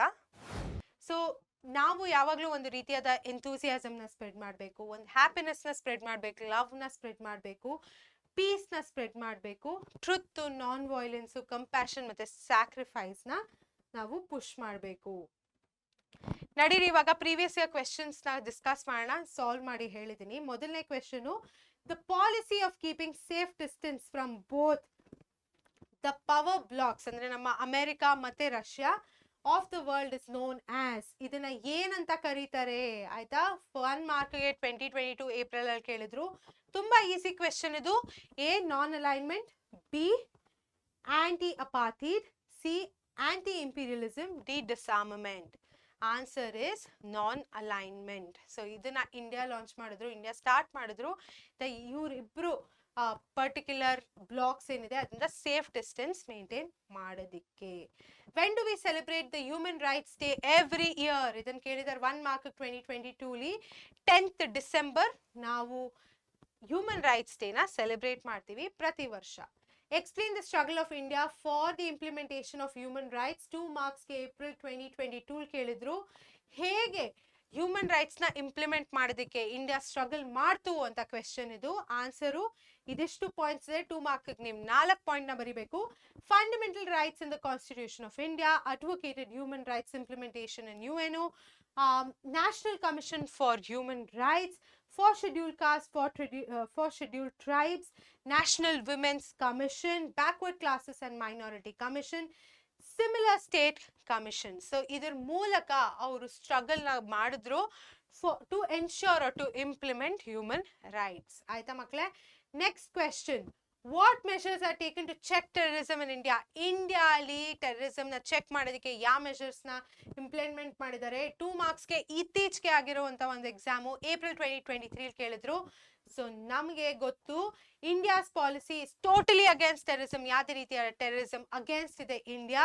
Central and state governments are venturing to control, protect men and property, anti-terrorist forces are set up, defense forces are pressed in to throw out terrorism, peace-loving nation ಅಂತ ಮೇಂಟೈನ್ ಮಾಡ್ತಿದೆ ಇಂಡಿಯಾ. ಹಾಗೂ ಯಾವುದೇ ರೀತಿಯಾದ ವರ್ಲ್ಡ್ ಲೆವೆಲ್ ಅಲ್ಲಿ terrorism ಆದ್ರೆ ಅದರ against ಇದೆ ನಮ್ಮ ಭಾರತ ದೇಶ. ಆಯ್ತಾ? ಸೊ ಇದು 2 ಮಾರ್ಕ್ಸ್ ಕೇಳಿದ್ರು. ಸೊ 4 ಪಾಯಿಂಟ್ ಬರಿಬೇಕಾಗತ್ತೆ. Next question, what are the effects of terrorism? Terrorism ಇಂದ ಎಫೆಕ್ಟ್ ಏನು? 2 ಮಾರ್ಕ್ಸ್ ಕೇಳಿದ್ರು ಮಾರ್ಚ್ 2019 ಅಲ್ಲಿ. ನಡೀರಿ ಆನ್ಸರ್ ನೋಡೋಣ. Means of coercion, damage to men and material, psychological impact ಮತ್ತೆ negative impact on civilised society and government. ಒಂದು circle ಹಾಕ್ಬಿಟ್ಟು ನಾನು ನಿಮ್ಗೆ ಎಕ್ಸ್ಪ್ಲೇನ್ ಮಾಡಿದ್ದೆ. ಇದು ನ್ಯಾಪ್ಕಾ ಕೂಡ ಇದೆ, ರಿವಿಷನ್ ಕೂಡ ಮಾಡಿದೀವಿ. ಸೊ ಇದು ಇಂಪಾರ್ಟೆಂಟ್, ಎಲ್ಲ ಪಾಯಿಂಟ್ಸ್ ಬರಿಬೇಕು 2 ಮಾರ್ಕ್ಗೆ. Fear of third world war, most of the nations trying to hold nuclear weapons, very possibility of nations may produce and use nuclear weapons, ಹಾಗೂ every nation required to own defense policy. ಇದು ಇದರ answer. ಎಲ್ಲ points ಬರಿಬೇಕಾಗತ್ತೆ ಒಂದು 3 mark ಕ್ವೆಶ್ಚನ್ಗೆ. ಇದರ ಜೊತೆಗೆ ಮಕ್ಕಳೇ ಈ particular lesson ಅಂತ್ಯಕ್ಕೆ ಬಂದಿದ್ದೀವಿ. ನಾನು ಈ ಪರ್ಟಿಕ್ಯುಲರ್ ವಿಡಿಯೋ ಜೊತೆ ಒಂದು ಡಾಕ್ಯುಮೆಂಟ್ ಅಟ್ಯಾಚ್ ಮಾಡಿದ್ದೀನಿ. ಈ ಚಾಪ್ಟರ್ ಓವರ್ ವ್ಯೂ ಹಾಗೂ ಪ್ರೀವಿಯಸ್ ಇಯರ್ ಕ್ವೆಶನ್ಸ್ ನ ಸಾಲ್ವ್ ಮಾಡಿ ಮತ್ತೆ ಟೆಕ್ಸ್ಟ್ ಬುಕ್ ಎಕ್ಸರ್ಸೈಸಸ್ ನ ಸಾಲ್ವ್ ಮಾಡಿ ಅಟ್ಯಾಚ್ ಮಾಡಿದೀವಿ. ಆಮೇಲೆ ಈ ಕ್ಲಾಸ್ ಆದ ನಂತರ ಖಂಡಿತ ನಮ್ಮ ಪರೀಕ್ಷೆ ಚಾನೆಲ್ ನ ಚೆಕ್ಔಟ್ ಮಾಡಿ. ಅದರಲ್ಲಿ ನಿಮಗೆ ಸೋಷಿಯಲ್ ಸೈನ್ಸ್ ಬಿಟ್ಟು ಸೈನ್ಸು ಹಾಗೂ ಮ್ಯಾಥ್ಸ್ ಕೂಡ ಸಿಗುತ್ತೆ ನಿಮ್ಮ ಕೋರ್ ಸಬ್ಜೆಕ್ಟ್ಸ್ ಅಲ್ಲಿ. ಮತ್ತೆ ಇಂಗ್ಲಿಷ್ ಫಸ್ಟ್ ಲ್ಯಾಂಗ್ವೇಜ್ ನ ಕೂಡ ನಾವು ಕವರ್ ಮಾಡ್ತೀವಿ. ಸೊ ಇದರ ಜೊತೆಗೆ ಮಕ್ಕಳೇ ನಿಮಗೆ ಯಾವುದೇ ರೀತಿಯಾದ ಡೌಟ್ಸ್ ಇದ್ರೆ ಖಂಡಿತ ನಮ್ಮ ಟೆಲಿಗ್ರಾಮ್ ಗ್ರೂಪ್ ನ ಜಾಯ್ನ್ ಆಗಿ. ಟೆಲಿಗ್ರಾಮ್ ಗ್ರೂಪ್ ಅಲ್ಲಿ ನಿಮ್ಗೆ ಯಾವುದೇ ಡೌಟ್ಸ್ ಬಂದ್ರು ನಾವು ಆನ್ಸರ್ ಮಾಡೋದಕ್ಕೆ ಇರ್ತೀವಿ. ನಾನು ಮತ್ತೆ ನಿಮ್ಮನ್ನು ಭೇಟಿ ಮಾಡ್ತೀನಿ ಇನ್ನೊಂದು ಲೆಸನ್ ಜೊತೆ. ಅಲ್ಲಿ ತನಕ ಟಾಟಾ, ಬಾಯ್ ಬಾಯ್.